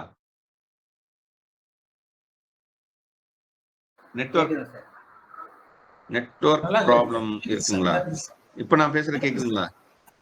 இப்போ கிளியரா இருக்கு சார். இடையில இடையில வாய்ஸ் பிரேக் ஆகுது. நெட்வொர்க் இஷ்யூன்னு நினைக்கிறேன். அந்த டைம்ல மட்டும் வாய்ஸ் பிரேக் ஆகுது. இப்போ கிளியரா இருக்கு, நீங்க பேசுங்க. சரிங்க, சரிங்க. நெட்வொர்க் இஷ்யூஸ் வரும்போது ஓகேங்க, ஓகேங்க. நான் சொல்லிடுறேன். ஓகே. So, thank you. இப்ப இந்த பிஎஸ்சி இந்தியா அப்படின்னு சொல்றோம் இல்லையா? என்எஸ்சி இந்தியா, பிஎஸ்சி இந்தியான்ட்டு 2 முக்கியமான பங்குச் சந்தைகள் இருக்கு. இதுல வந்து பிஎஸ்சி இந்தியான்றது கொஞ்சம் பழமையான பங்குச் சந்தை. என்எஸ்சி இந்தியான்றது உலக பொருளாதார மயமாக்கல் நடக்கும்போது இந்தியா ஆரம்பித்த பங்குச் சந்தை தான் என்எஸ்சி இந்தியா. அதாவது நம்மளுடைய பொருளாதாரத்த ஆ திறந்து விட்டோம். 1991ல பார்த்தீங்க அப்படின்னா, இங்க வெளிநாடு நிறுவனங்கள் முதலீடு செய்யலாம் அப்படின்னு சொல்றோம். அதே மாரி நமக்கு இங்க இருக்கிறவங்க வெளிநாட்டுகளில் முதலீடு செய்யறதுக்கும் நம்ம அனுமதி குடுத்தோம். ஸோ வெளிநாடுகள் நிறுவனங்கள், வெளிநாட்டுல இருக்கிற தனி மனிதர்கள் இங்க வந்து முதலீடு செய்யலாம் அப்படின்னு சொன்னதுக்கு அப்புறம், அதாவது நேரடி முதலீடு செய்யலாம். அதாவது இங்கேயே தானே அவங்களே வந்து தொழில் ஆரம்பிக்கிறது ஒரு வகையான முதலீடு. இன்னொன்னு ஏற்கனவே இங்க ரன் ஆயிக்கிட்டு இருக்கிற தொழில்ல நேரடியா முதலீடு செய்யறது இன்னொரு வகை. 3வது வகை பங்குச் சந்தை மூலமாக முதலீடு செய்வது. அதாவது இங்க இருக்கிற பங்குச் சந்தையில ஒரு அக்கவுண்ட் ஓப்பன் பண்ணிட்டு, அந்த அக்கவுண்ட் வழியா இங்க இருக்கிற நிறுவனங்கள்ல முதலீடு செய்யலாம் அப்படின்ற ஒரு வாய்ப்பை ஏற்படுத்தினாங்க. எப்போ? 1991ல அந்த உலக பொருளாதார மயமாக்கல் நடைபெற்றது. அதே மாரி இன்னொரு முக்கியமான விஷயம் அந்த தளர்வு நடந்தது. என்ன அப்படின்னா, இன்சூரன்ஸ் நிறுவனங்களும், அ அதே மாரி பேங்கிங் நிறுவனங்களும் பங்குச் சந்தையில் ஈடுபடலாம் அப்படின்றதும் இந்த பீரியட்ல தான் நடந்துச்சு. இந்த ஹர்ஷத் மேத்தா ஸ்கேம் அப்படின்னு நம்ம கேள்விப்பட்டிருப்போம்ல. அந்த ஸ்கேம் என்ன அப்படின்னா, ஆம் ஒரு பேங்க்ல கம்மியான டெபாசிட் கம்மியான இன்ட்ரெஸ்ட் ரேட்ல வாங்கி, அந்த பேங்க் டெபாசிட்ட அப்படியே தான ஷேர் மார்க்கெட்டுக்குள்ள கொஞ்சம் கொஞ்சமா ஒரு பர்ட்டிகுலர் பங்க செலக்ட் பண்ணி, அதுல கொஞ்சம் கொஞ்சமா முதலீடு செய்றது. அத வந்து செயற்கையா அப்படியே மேல கொண்டு வரும்போது, மற்றவங்களும் அதுல வந்து இன்வெஸ்ட் பண்ணுவாங்க. அப்போ முதல்ல அத பூஸ்ட் பண்ண அந்த தனிநபர் நல்லா ப்ராஃபிட் மேல வந்ததுக்கு அப்புறம் மொத்தமா ப்ராஃபிட்ட புக் பண்ணிட்டு வெளியில வந்துடுவாரு. வெளியில வந்துட்டா, அங்கிருந்து சந்தை அப்படின்றது கொஞ்சம் கொஞ்சமா விழுக ஆரம்பிச்சிடும். சோ இதுதான் அந்த சமயத்துல ஸ்கேமா நடந்தது. ரொம்ப கிளவரான ஒரு சப்ஜெக்ட். அதாவது தான்கிட்ட ஒரு காசு கிடையாது, பைசா கிடையாது. மூளை மட்டும். ஒரு சைடு பேங்க் கிட்ட இருந்து காச வாங்கணும். பேங்க் எனக்கு குடுக்குற இன்ட்ரெஸ்ட் பார்த்தீங்கன்னா, வெறும் 6% 7% இன்ட்ரெஸ்ட்ல எனக்கு பணம் குடுக்குறான். இந்த பணத்த வாங்கி நான் ஷேர் மார்க்கெட்ல முதலீடு செய்றேன். எப்படி முதலீடு செய்றேன்? மொத்தமா முதலீடு செய்யல. ஒரு பர்ட்டிகுலர் ஷேர செலக்ட் பண்ணி கொஞ்சம் கொஞ்சமா முதலீடு செய்றேன். அப்போ வந்து எலக்ட்ரானிக் சிஸ்டமும் இம்ப்ளிமெண்ட் ஆகாத ஒரு காலகட்டம். சோ அதனால என்ன நடக்குது அப்படின்றத மற்றவர்களால புரிந்து கொள்ள முடியாது. அந்த சமயத்துல நடந்தது தான் இந்த ஹர்ஷத் மேத்தா ஸ்கேம். அது வந்து எங்க நடந்துச்சு? பிஎஸ்சி எக்ஸ்சேஞ்ச்ல நடந்துச்சு. சோ பாம்பே ஸ்டாக் எக்ஸ்சேஞ்ச் அங்க நடந்தது. சோ அந்த சமயத்த பிஎஸ்சி எக்ஸ்சேஞ்ச் மேல ஒரு மிகப்பெரிய அவநம்பிக்கை ஏற்பட்டது. ஏன்னா, பிஎஸ்சிக்கு இது நல்லா தெரியும். ஏன்னா, பின்னாடி அவங்க தான் இது எல்லாத்தையுமே மானிட்டர் பண்றாங்க. அப்போ பிஎஸ்சி எக்ஸ்சேஞ்ச் வந்து இத வந்து வெளியில சொல்லவே இல்ல. கம்முனு இருந்துட்டாங்க. பின்னாடி கேள்விகள் வரும்போது, ஏன் இத வந்து சொல்லல? ஏன் வந்து இன்வெஸ்டர்ஸ வந்து வார்ன் பண்ணல? இந்த மாரி ஒண்ணு நடக்குது அப்படின்னு சொல்லிட்டு வார்ன் பண்ணல. ஏன் தடுத்து நிப்பாட்டல? அப்படின்ற கேள்வி வரும். சோ அதுல பிஎஸ்சி நெறைய கெட்ட பேர் வாங்கிட்டாங்க. சோ இந்த சமயத்துல நம்ம உலக பொருளாதார மையத்துக்கு ஒ பிஎஸ்சிய தொறந்து விட்டா கூட, அங்க முதலீடு செய்றதுக்கு உலக நாடுகளுக்கு, முதலீட்டாளர்களுக்கு நம்பிக்கை ஏற்படாது. சோ அதனால என்ன பண்ணாங்க அப்படின்னா, பேரலல்லா என்எஸ்சி அப்படின்னு சொல்லிட்டு இன்னொரு எக்ஸ்சேஞ்ச் ஆரம்பிச்சாங்க. இந்திய அரசாங்கம். அப்படி ஆரம்பிச்சு, அத வந்து அ என்ன பண்ணாங்க அப்படின்னா, அ பல புதிய தொழில்நுட்பங்கள். அதாவது அப்பதான் வந்துச்சு அந்த அ இணைய தொழில்நுட்பம்ல முக்கியமா அ சிஸ்டம்ல இருக்கிற டேட்டாஸ் அப்பல்லாம் ஃப்ளாப்பி டிஸ்க் காலம். அதெல்லாம் ஃப்ளாப்பி டிஸ்க், ஹார்ட் டிஸ்க் காலம். அப்ப வந்து இது எல்லாமே மார்க்கெட்ல வந்து இந்த மாரி பண்ண ஆரம்பிச்சாங்க. ஸோ கொஞ்சம் கொஞ்சமா நவீன யுத்திகள்லாம் உள்ள வர ஆரம்பிக்கவும், அந்த பங்குச் சந்தையில மிகப்பெரிய நம்பிக்கை ஏற்பட்டது. நெறைய பேர் முதலீடு பண்ணாங்க. இப்பவும் பார்த்தீங்க அப்படின்னா, எஃப்ஐஐ அப்படின்னு சொல்லக்கூடிய ஃபாரின் இன்ஸ்டிடியூஷனல் இன்வெஸ்டர்ஸ் அதிகமா முதலீடு செய்யிருக்க எக்ஸ்சேஞ்சுன்னு எதுன்னு பார்த்தீங்கன்னா, என்எஸ்சில தான் பண்ணியிருப்பாங்க. பிஎஸ்சில பண்ணியிருக்க மாட்டாங்க. நம்ம ஆட்கள், உள்ளூர் ஆட்கள் தான் பிஎஸ்சில பண்ணியிருப்போம். பிஎஸ்சில வந்து லிஸ்ட் ஆயிருக்கிற நிறுவனங்கள விட, என்எஸ்சில லிஸ்ட் ஆயிருக்கிற நிறுவனங்கள் அதிகமா இருப்பாங்க. ஏன்னா, அதோட நம்பகத்தன்மை அந்த அளவுக்கு இருக்கும். ஓகேங்களா? சோ கதைக்கு வருவோம். இப்போ என்எஸ்சில நம்ம மார்க்கெட்டுக்குள்ள இப்ப நம்ம சுத்தப் போறோம். மார்க்கெட்டுக்குள்ள சுத்தப் போறோம் அப்படின்னா, ஒரு மார்க்கெட்டுன்றது அதாவது டிப்பிக்கல் காய்கறி மார்க்கெட் மாரி நெனச்சுக்கோங்க. நம்ம காய்கறி மார்க்கெட்டுக்குள்ள வாங்க போறதுக்கு முன்னாடி, வாசல்ல எல்லா காய்கறியுமே இருக்கும். ஆ தக்காளி, வெங்காயம் எல்லாமே இருக்கும். உள்ள வந்தோனே நம்ம, ஆஹா! நமக்கு வேண்டிய பொருட்கள் இங்கேயே கிடைச்சிருச்சு அப்படின்னு சொல்லிட்டு நம்ம அங்கேயே வாங்கிரலாமா? அது வந்து ஒரு நல்ல முடிவா இருக்குமா? அப்படின்னு கேட்டா, நிச்சயமா இருக்காது. ஏன் அப்படின்னா, உள்ள வரும்போது இருக்கிற இடத்துல மக்கள் அதிகமா கூடுறதுனால, அந்த இடத்துல நல்ல லாபம் வச்சு விக்கும்போது, மக்கள் வந்து ஆ என்ன சொல்றது? அப்படியே வாங்கிட்டு போயறதுக்கான வாய்ப்பு அதிகமா இருக்கு. அதனால வந்து 2 இழப்பு ஏற்படுகிறது. யாருக்கு? மக்களுக்கு. என்னன்னா, முதல்ல உள்ள ஒரு காய்கறி கடையில நல்ல தக்காளி கிடைக்கும். அத விட்டுட்டு வெளியில சுமாரான தக்காளியில நம்ம போயிட்டு வாங்கிக்கிட்டு இருப்போம். சோ தரம் குறைவான ஒரு பொருள் கிடைக்கிறதுக்கு வாய்ப்பு இருக்கு. ஒரு கடையில முன்னாடியே வாங்குறதுல.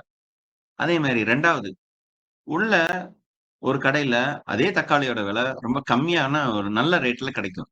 ஆனா இங்க மார்க்கெட்டோட வாசல்ல என்ட்ரில வாங்கிட்டு போறோம்.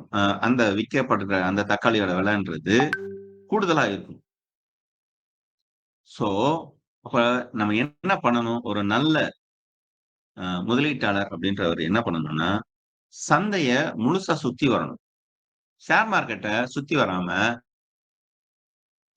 நமக்கு அறிவுறுத்தப்படுகிற அதாவது அறிவுறுத்தப்படுகிறன்னா, அ டிவில, ரேடியோல, பத்திரிக்கைகள்ல, இல்ல புரோக்கரேஜ் கம்பெனிஸ், அப்புறம் வந்து அ உங்க மொபைல் ஃபோன்ல வரப்படுகிற அது என்னது மார்க்கெட் கால்ஸ் இதெல்லாம் என்ன சொல்லுவாங்கன்னா, ஒரு சில பங்குகள மட்டுமே திரும்ப திரும்ப சொல்லிக்கிட்டே இருப்பாங்க. HDFC வாங்கு, ICICI வாங்கு, இன்ஃபோசிஸ் வாங்கு, விப்ரோ வாங்கு, ரிலையன்ஸ் வாங்கு, அதானி வாங்கு, அம்பானி ஓட கம்பெனிஸ்ல எல்லாத்துலயும் முதலீடு செய். என்னமோ மொத்தத்துக்கும் அ இவ்வளவுதான் கம்பெனிஸ்ன்ற மாரி நமக்கு ஒரு கற்பனைய விதைச்சிருப்பாங்க. இண்டெக்ஸ்னா நிஃப்டி இண்டெக்ஸ், பேங்க் நிஃப்டி. இத தாண்டி வேற நிஃப்டி இருக்கிறதே தெரியாது. அதுல எப்படி முதலீடு செய்யணும்ன்றதே தெரியாது. சோ இப்படிதான் நடக்கும். ஆனா, நல்ல முதலீட்டாளர் என்பவர் சந்தைக்குள்ள நீள அகலத்த பார்த்து முதலீடு செய்பவராக இருப்பார். அவர் என்ன பண்ணுவார் அப்படின்னா, சந்தையோட எல்லா டைரக்ஷன்ஸ்லயும் போயிட்டு வருவார். போயிட்டு அங்க எது நல்ல பொருளா இருக்கு, எது விலை குறைவான பொருளா இருக்கு அப்படின்றத பார்ப்பார். சோ அப்ப பங்கு சந்தைக்குள்ள அதாவது பங்கு வர்த்தகத்தில் முதலீடு செய்யும்போது, நீங்க வந்து எடுத்தோம், கவுத்தோம் அப்படின்னு சொல்லிட்டு, அ டபக்குன்னு பண்ணக்கூடாது. அந்த மார்க்கெட்ட வந்து முழுசா சுத்தி பார்க்கணும். சோ இப்ப நம்ம மார்க்கெட்ட தான் சுத்தி பார்க்க போறோம். அதுல நான் வந்து NSE மார்க்கெட்ட எடுத்துட்டேன்.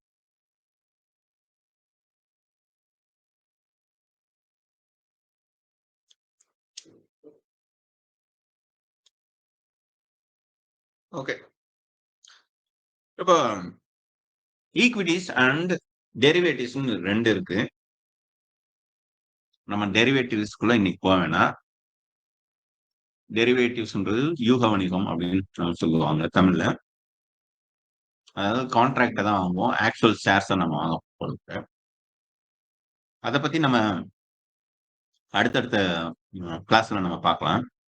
இப்ப நம்ம பார்க்க வேண்டியது என்ன அப்படின்னா, மார்க்கெட்டுக்குள்ள இருக்கிற இண்டெக்ஸஸ ஃபர்ஸ்ட் நம்ம பார்த்துறோம்.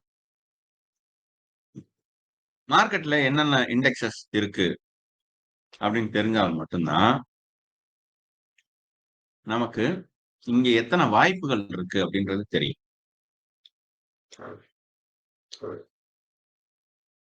மார்க்கெட்ட வந்து அ எப்படி சொல்றது? திரும்பவும் நான் வந்து இந்த காய்கறி மார்க்கெட்டுக்கே தான் நான் வரேன். ஏன்னா ஒரு ரியல் டைம் எக்ஸ்பீரியன்ஸ் பார்த்தா தான் நமக்கு புரியும். ஒரு பெரிய மார்க்கெட் இருக்குன்னு வச்சுக்கோங்களேன். அங்க வந்து எல்லாமே கிடைக்குதுன்னு வச்சுக்கோங்க. எல்லா வகையான மார்க்கெட்டும் இருக்குன்னு வச்சுக்கோங்க. அதாவது ஆ காய்கறி ஒரு சைடு வித்துக்கிட்டு இருப்பாங்க. அது எல்லாமே காய்கறி மார்க்கெட். என்ன? இன்னொரு சைடு அந்த காய்கறி மார்க்கெட்ல ஒரு மூலையில வந்து கீரைகளா வித்துக்கிட்டு இருப்பாங்க. அது வந்து கீரை மார்க்கெட். கருவாடு வித்துக்கிட்டு இருப்பாங்க. அது வந்து கருவாடு மார்க்கெட். ம். இன்னமும் சொல்லப்போனா அந்த மார்க்கெட்டோட ஒரு ஒரு ஓரத்துல பார்த்தீங்கன்னா, நான்வெஜ் கடைகளா இருக்கும். அது வந்து ஆ மாமிசம் மார்க்கெட், மீன் மார்க்கெட்.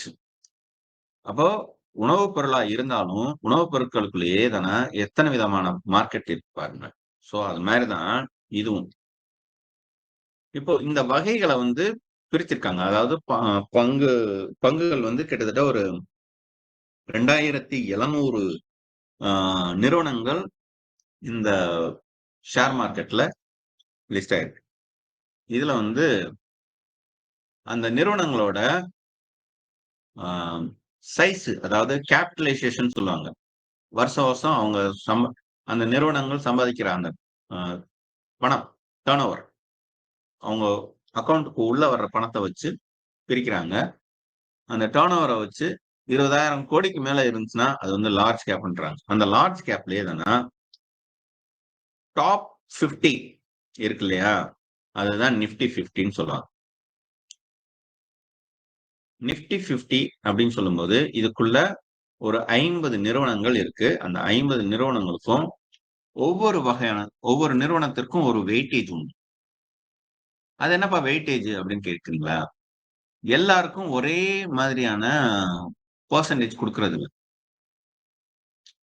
இப்போ ஒரு குடும்பம் இருக்குன்னு வச்சுக்கோங்களேன். அந்த குடும்பத்துல ஒரு 50 பேர் இருக்காங்கன்னு வச்சுக்கோங்களேன். 50 பேர் 50 பேருக்கும் ஒரே விதமான முக்கியத்துவம் குடுக்குறது இல்ல. கௌரவர்கள் 100 பேருன்னு சொல்லுவாங்க. கௌரவர்கள் 100 பேர்ல நமக்கு எத்தன பேர தெரியும்? அப்படின்னு கேட்டீங்கன்னா, ஒரு 2 பேர் தான் தெரியும். துரியோதனன், துச்சாதனன் அப்படின்னு சொல்லுவோம்ல. அந்த மாரி ஏன் ஒரு சிலருக்கு மட்டும் ஒரு முக்கியத்துவம் வருது அப்படின்னா, அவங்க முக்கியமான முடிவுகள எடுக்கக்கூடியவங்களா இருப்பாங்க. அவங்கள்ட்ட வெல்த் ஜாஸ்தியா இருக்கும். அவங்களுடைய வேலைகள்லாம் பெருசா இருக்கும். அப்போ இந்த நிஃப்டி 50க்குள்ளயும் அதே மாரி பெரிய நிறுவனங்களுக்கு வெயிட்டேஜ் அதிகமா இருக்கும்.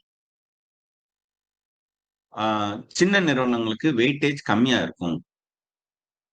இந்த வெயிட்டேஜ்ன்றது அ ஒருத்தருக்கு இப்ப ரிலையன்ஸ்க்குலாம் 5%, HDFCக்கு 5%, HDFC லைஃப்க்கு 3%, HDFC லிமிடெட்ன்னு ஒண்ணு இருந்துச்சு. ஆ அதுக்கெல்லாம் ஒரு 5% இப்படி இருந்துச்சு. ஸோ அதே மாரி ரிலையன்ஸ் குரூப்புக்கு 5%, ரிலையன்ஸ்லயே எதனா இன்னும் இதர குரூப்லாம் இருந்துச்சு. அதே மாரி அதானி குரூப்ல ஒவ்வொன்னுக்கும் ஒரு வெயிட்டேஜ் குடுத்துருக்காங்க. ஸோ எதெல்லாம் நல்லா பெர்ஃபார்ம் பண்றாங்களோ அவங்களுக்கு அதிகமான வெயிட்டேஜ் குடுத்து பண்ணுவாங்க. ஸோ இதெல்லாம் நிஃப்டி 50. நிஃப்டி 50 மட்டும் தானா அப்படின்னா, நிஃப்டி 50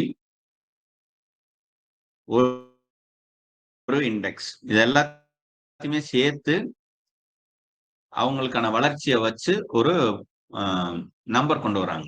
அந்த நம்பர் தான் இந்த நிஃப்டி 50. அதுதான் இப்ப பார்த்தீங்கன்னா 22,386 தொட்டிருக்கு. இதுவரைக்கும் இருந்ததிலேயே இது ஹையஸ்ட் நம்பர்.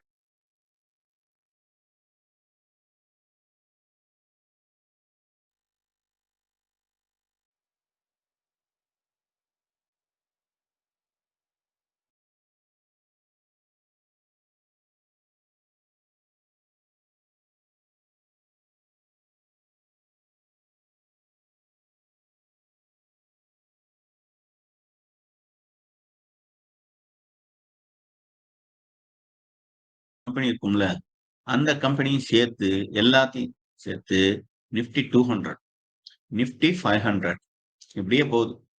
இதெல்லாமே லார்ஜ் கேப்ல இருக்கிற அதாவது மிகப்பெரிய நிறுவனங்களின் வகையறா அப்படின்னு வச்சுக்கோங்க. அதுக்கு அடுத்து நிஃப்டி மிட் கேப்ன்னு ஒண்ணு இருக்கு.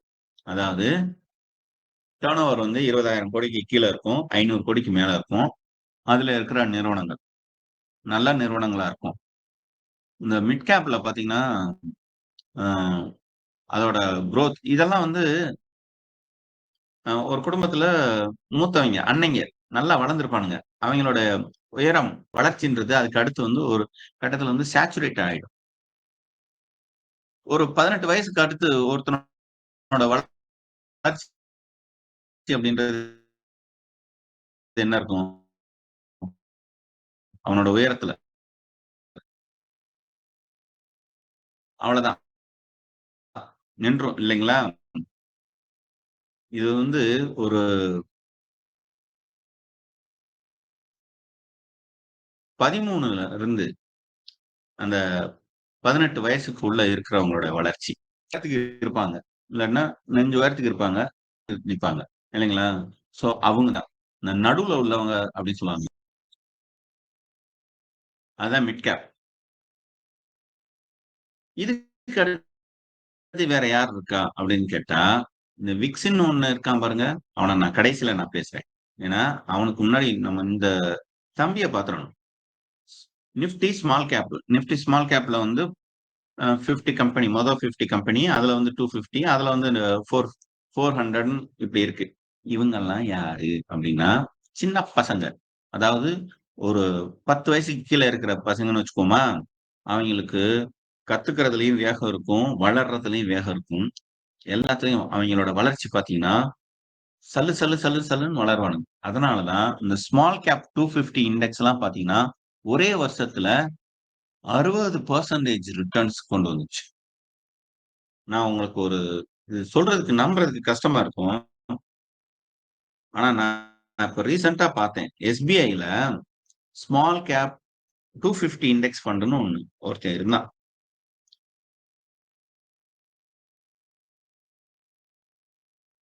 தெரியுதுங்களா? இந்த 1 மாசமா தான் ஏதோ அவன் தள்ளாடிக்கிட்டு இருக்கான். லாஸ்ட் 1 இயர் எடுத்து பார்ப்போமா? நெட் கொஞ்சம் ஸ்லோவா இருக்குன்னு நினைக்கிறேன். கிளிக் பண்ணோம்னா வரமாட்டேங்குது. லைவ்ல.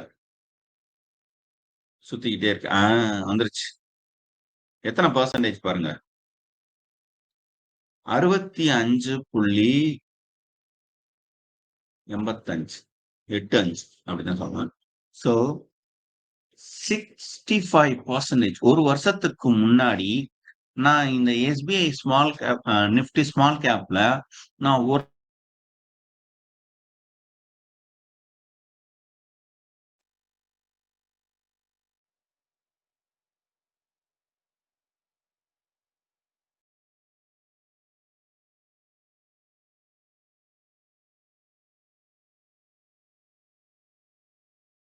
No sound, sir. No sound, sir.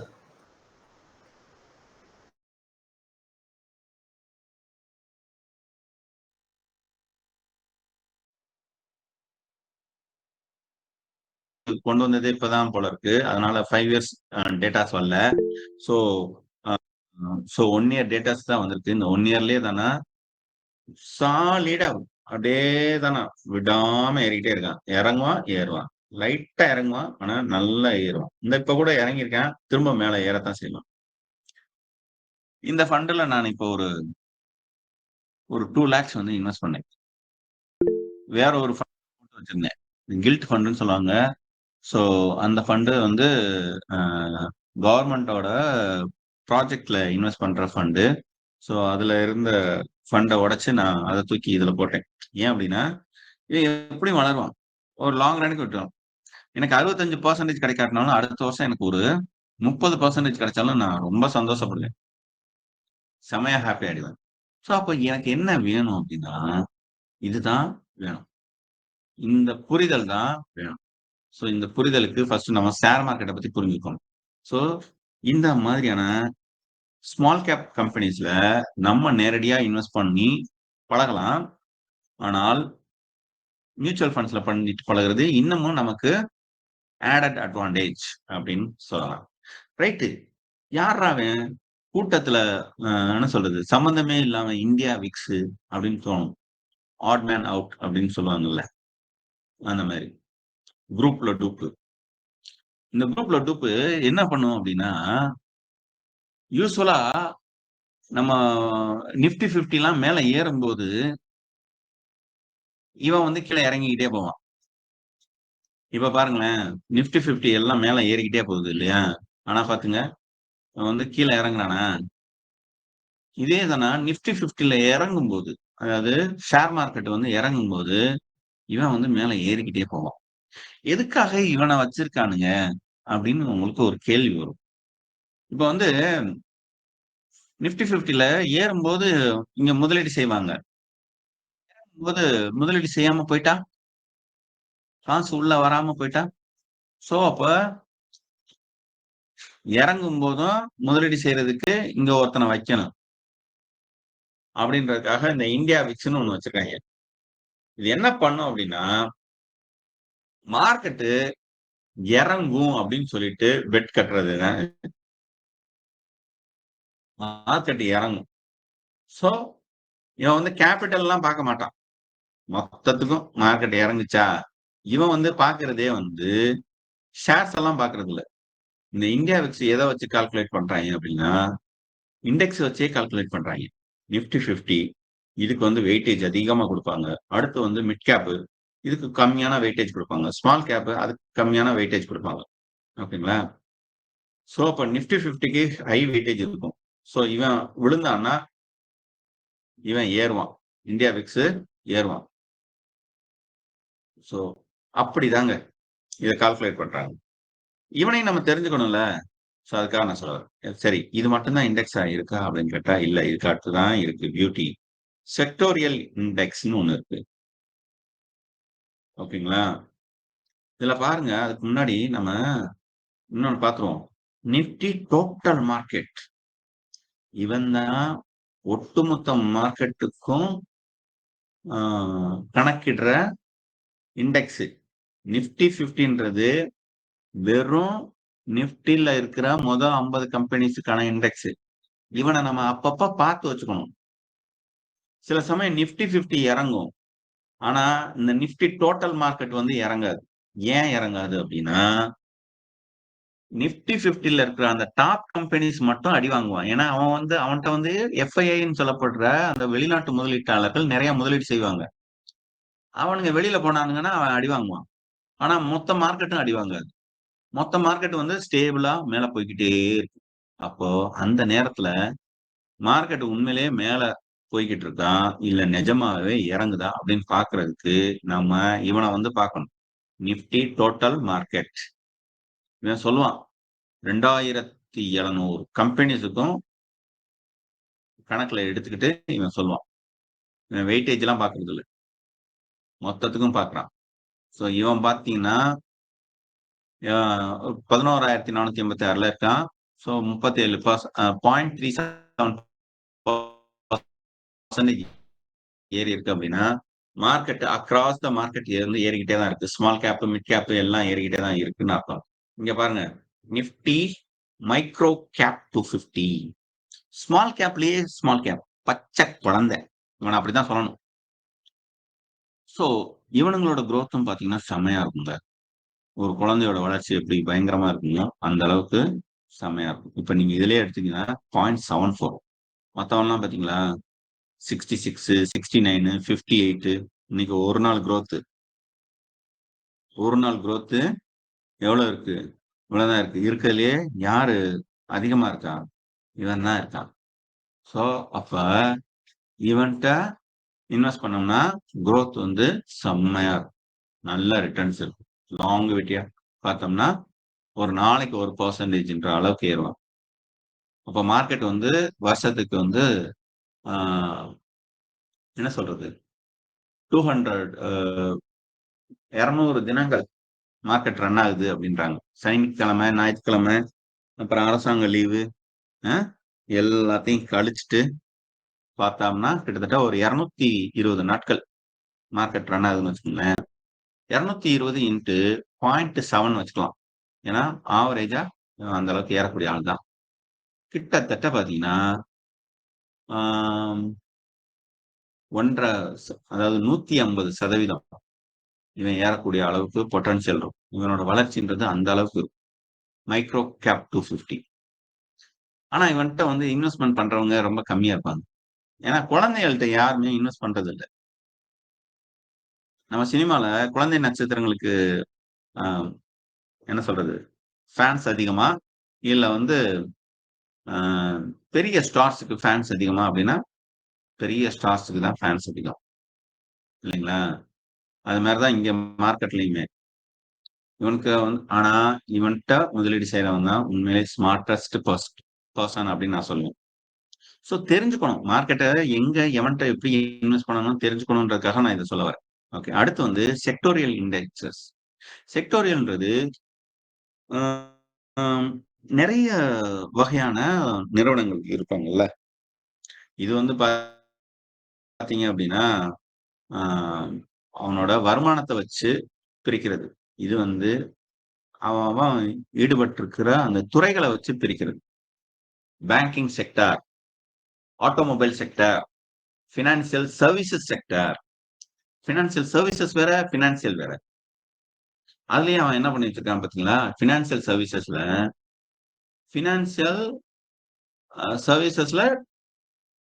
எல்லாம் சேர்ந்தது பினான்சியல் சர்வீசஸ். அதுல வந்து 25/50 அப்படின்னா 50 நிறுவனங்களில் முதல் 25 நிறுவனங்களை மட்டும் எடுத்துக்கிட்டு பண்றது பேரு பினான்சியல் சர்வீசஸ் 25/50. அதுக்கு அடுத்து FMCG, fast moving consumer goods. நம்ம என்ன சொல்றது சாப்பிட்ற ஃபுட்டுல இருந்து டெய்லி யூஸ் பண்ற எல்லா பொருட்களையும் தயாரிக்கிற நிறுவனங்கள் இருக்காங்கல்ல, அவெல்லாம் பாத்தீங்க அப்படின்னா இந்த எஃப்எம்சிஜி கீழே தான் இருக்கும். இந்த ஹிந்துஸ்தான் யூனிலீவர், ஐடிசி பாத்திருக்கீங்களா? ஹிந்துஸ்தான் யூனிலீவரோட ப்ராடக்டை யூஸ் பண்ணாத குடும்பமே இருக்கவே முடியாது. நீங்க ஏதாவது ஒரு சோப்பு எடுத்து பாருங்க, அந்த சோப்பை யார் தயாரிக்கிறாங்கன்னு எடுத்து பாருங்க, அது வந்து ஹிந்துஸ்தான் யூனிலீவர் அப்படின்னு தான் இருக்கும். கோல்கேட் டூத் பிரஷா இருக்கட்டும், எதுவா இருக்கட்டும், எல்லாம் அவன் பண்றதுதான். ஸோ அந்த மாதிரியான மாதாந்திர பொருட்கள், இல்ல நம்ம வீட்டுக்கு தேவையான கட்டில், மெத்தை தயாரிக்கிறவங்கல இருந்து எல்லாருமே எஃப்எம்சிஜி கீழ தான் வரும். ஐடி நிறுவனங்களுக்கு மட்டுமே இருக்கக்கூடியது நிஃப்டி ஐடி. நிஃப்டி மீடியா, இந்த டிவி, பத்திரிகைகள், இந்த நிறுவனங்கள் அவங்கள மட்டுமே வச்சுக்கக்கூடியது வந்து நிஃப்டி மீடியா. மெட்டல் நிறுவனங்கள், இரும்பு, என்ன சொல்றது, அலுமினியம், துத்தநாகம், இதெல்லாம் இருக்கு இல்லையா, அதெல்லாத்தையும் தயாரிக்கிற நிறுவனங்கள், அதை ப்ராசஸிங் பண்ற நிறுவனங்கள், அதுல இருந்து பொருட்களை தயாரிக்கிற நிறுவனங்கள், இது எல்லாமே மெட்டலுக்கு கீழே வரும். வெறும் உற்பத்தி செய்யற நிறுவனங்கள் மட்டும் இல்ல. டாடா ஸ்டீல் மட்டும் இருக்காது. அந்த ஸ்டீலை வச்சு என்னெல்லாம் உபகரணங்கள் தயாரிக்கிறாங்களோ அந்த நிறுவனங்களும் இந்த மெட்டலுக்கு கீழே வருவாங்க. ஸோ அதே மாதிரி நிஃப்டி ஃபார்மா இண்டஸ்ட்ரீஸ் உங்களுக்கு நல்லாவே தெரியும். இந்த கோவிட் சமயம் பார்த்தீங்க அப்படின்னா இவன்லாம் நல்லா பிச்சுக்கிட்டு போச்சு. ஏன்னா அந்த சமயத்துல அந்த அளவுக்கு ஒரு டிமாண்ட் இருந்தது அப்படின்றதுனால. பிஎஸ்சி பேங்க், அது என்ன பிஎஸ்சி பேங்க் அப்படின்னா பப்ளிக் செக்டர், அதாவது கவர்மெண்ட் எய்டட் பேங்க் இல்ல கவர்மெண்ட் பேங்க், இதுதான் பிஎஸ்யூ. அவனை மட்டுமே தனியா எடுத்து வச்சுட்டு பண்றது. அதுக்கடுத்து பிரைவேட் பேங்க். ஸோ அப்ப பிஎஸ்யூன்னு தனியா பண்ணிட்டா அப்ப பிரைவேட் பேங்க் அவனுக்கு தனியா வேணும்ல. ஸோ அதனால அவனுக்கு தனியா. இது ரெண்டும் சேர்ந்தது பேங்க் நிஃப்டி. நிஃப்டி ரியாலிட்டி அப்படின்றது ரியல் எஸ்டேட். ஹெல்த் கேர் அப்படின்றது உங்களுக்கு நல்லாவே தெரியும். ஹெல்த் கேர்ல என்னடா ஃபார்மா வேற ஹெல்த் கேர் வேற அப்படின்னு கேட்டா ஆமா, ரெண்டும் வேற வேற. ஃபார்மான்றது மருந்து கம்பெனி, ஹெல்த் கேர்ன்றது ஹாஸ்பிட்டல் நிறுவனங்கள், ஹெல்த் இன்சூரன்ஸ் ப்ரொவைட் பண்ற நிறுவனங்கள், இது எல்லாமே ஹெல்த் கேருக்குள்ள வரும். கன்சியூமர் டியூரபிள்ஸ், அதான எஃப்எம்சிஜின்னு தான் ஒண்ணு இருக்கு. அப்புறம் என்ன கன்சியூமர் டியூரபிள்ஸ் வேற. கன்சியூமர் டியூரபிள்ஸ்லயும் நிறைய இருக்கு பிரிவுகள். எஃப்எம்சிஜின்றது டெய்லி கூட்ஸா இருக்கும். கன்சியூமர்ன்றது அப்பப்ப வந்து வாங்கக்கூடிய பொருட்களா இருக்கும். ஸோ இது மாதிரியான வித்தியாசம் இருக்கு. ஸோ அதை மட்டும் தனியார் நிறுவனங்களா பிடிச்சு டியூரபிள்ஸ்ல கொண்டு வராங்க. பி2 பிசினஸ் எல்லாமே இதுக்குள்ள வரும். கன்சியூமர்லயே வந்து டைரக்டா மக்கள்கிட்ட போகாத பி2பி பிசினஸ். அப்ப அவனை என்ன பண்றது அப்படின்னு யோசிச்சுட்டு அப்ப அவனுக்குன்னு தனியா கொண்டு வந்தாங்க. அதே மாதிரி நிஃப்டி ஆயில் அண்ட் கேஸ், அது உங்களுக்கு தெரியும். ஓஎன்ஜிசி, இந்தியன் ஆயில் கார்பரேஷன்ஸ், அப்புறம் கேஸ் நிறுவனங்கள், டோட்டல் கேஸ் நிறுவனங்கள் இருக்கு. ஸோ அதெல்லாமே சரி. இதெல்லாம் வந்து செக்டோரியல் இண்டெக்ஸஸ். அப்ப வேற இல்லையா அப்படின்னா இன்னும் நிறைய பிரிக்கிறான். எப்படியெல்லாம் பிரிக்கிறான் அப்படின்னா ஸ்ட்ராட்டஜி இண்டெக்ஸஸ் பிரிக்கிறான். உண்மையில நீங்க இங்கதான் நமக்கு தேவையான க்ளூ இருக்கு. இது வரைக்கும் நீங்க பாத்தீங்கல்ல, இதெல்லாம் பேசிக்கான இண்டெக்ஸஸ். இவன் தான் கொஞ்சம் நுணுக்கமான இண்டெக்ஸஸ். இவன் என்ன பண்ணுவான் அப்படின்னா இண்டெக்ஸ்லயே தனியா ஒரு சில கம்பெனிகளை பிரிப்பான். இப்ப நிஃப்டி டிவிடெண்ட் ஆப்பர்ச்சுனிட்டிஸ் 50 அப்படின்னா நிஃப்டி 50 இருக்குல்ல, அதுல வந்து டிவிடெண்ட் கொடுக்குறான் கம்பெனிஸ். டிவிடெண்ட்னா வருஷம் ப்ராஃபிட் கொடுக்கிற நிறுவனங்கள். அந்த ப்ராஃபிட்டை வந்து மக்களுக்கு, அதாவது முதலீட்டாளர்களுக்கு, மக்களுக்கு இல்ல முதலீட்டாளர்களுக்கு பங்கு பிரிச்சு கொடுத்தா அதுக்கு பேர் தான் டிவிடெண்ட். அப்படி தொடர்ந்து பங்கு பிரிச்சு கொடுக்கிற நிறுவனங்கள், அதாவது லார்ஜ் கேப்ல இருக்கிற ப்ராஃபிட்டை பங்கு பிரித்து கொடுக்கக்கூடிய, அதாவது டிவிடெண்டை கொடுக்கக்கூடிய 50 நிறுவனங்களை இணைத்து நிஃப்டி 50. Nifty growth sector 50. இந்த செக்டோரியல்ஸ் இதுல ஏதானா டாப் 15 கம்பெனிஸ் கிளிக் பண்ணியே பார்த்துருவோம் என்ன கம்பெனிஸ்லாம். ஏன்னா 15 தானே இருக்கு. ஸோ எனக்கே தானே பார்க்கணும் போல இருக்கு. யாரா வேணுங்க 15 கம்பெனிஸ் அப்படின்ட்டு. செக்டோரியல் ஒவ்வொரு செக்டார்ஸ்ல இருந்து கொஞ்சம் கொஞ்சமா எடுத்து போட்டு the best growth sectors 15 companies எடுத்து போட்டிருக்கான். Cipla pharma company, Wipro IT company, ITC வந்து எஃப்எம்சிஜி கம்பெனி, டிவிஎஸ் மோட்டார்ன்றது ஆட்டோமொபைல் கம்பெனி, டாடா கன்சியூமர்ஸ்ன்றது FMCG, HR motors automobiles, Hindustan Unilever FMCG. So பாருங்களேன், செக்டோரியல்லையே இந்த டாப் 15 கம்பெனிஸை மட்டும் தனியா எடுத்து பண்றான். இதை ஏன் நம்ம பார்க்கணும் அப்படின்னா, இவனுங்கலாம் நல்லா பெர்ஃபார்ம் பண்ற கம்பெனிஸ். நீங்க நீண்ட காலம் முதலீடு பண்ணணும் அப்படின்னா, இவன்ட்ட வந்து முதலீடு பண்ணிடலாம். இவன் வந்து ஒழுங்கா ரிட்டர்ன்ஸ் நமக்கு கொண்டு வந்து சேர்ப்பான்.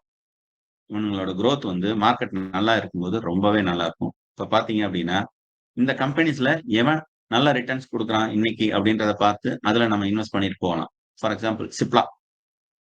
இன்னைக்கு பார்த்தீங்க அப்படின்னா, நல்ல ரிட்டர்ன்ஸ் கொண்டு வந்திருக்கு. அதாவது நியர்லி ஒரு 8, 9% ரிட்டர்ன்ஸ் கொண்டு வந்திருக்கான்.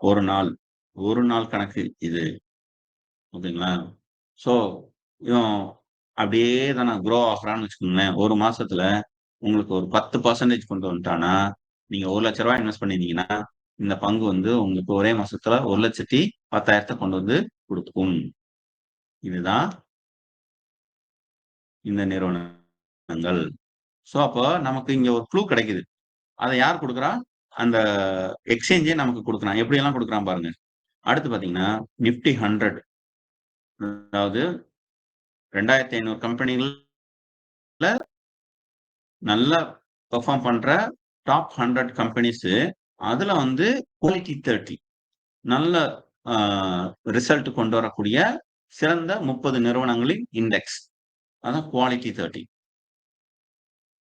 இது வந்து வேல்யூ 30.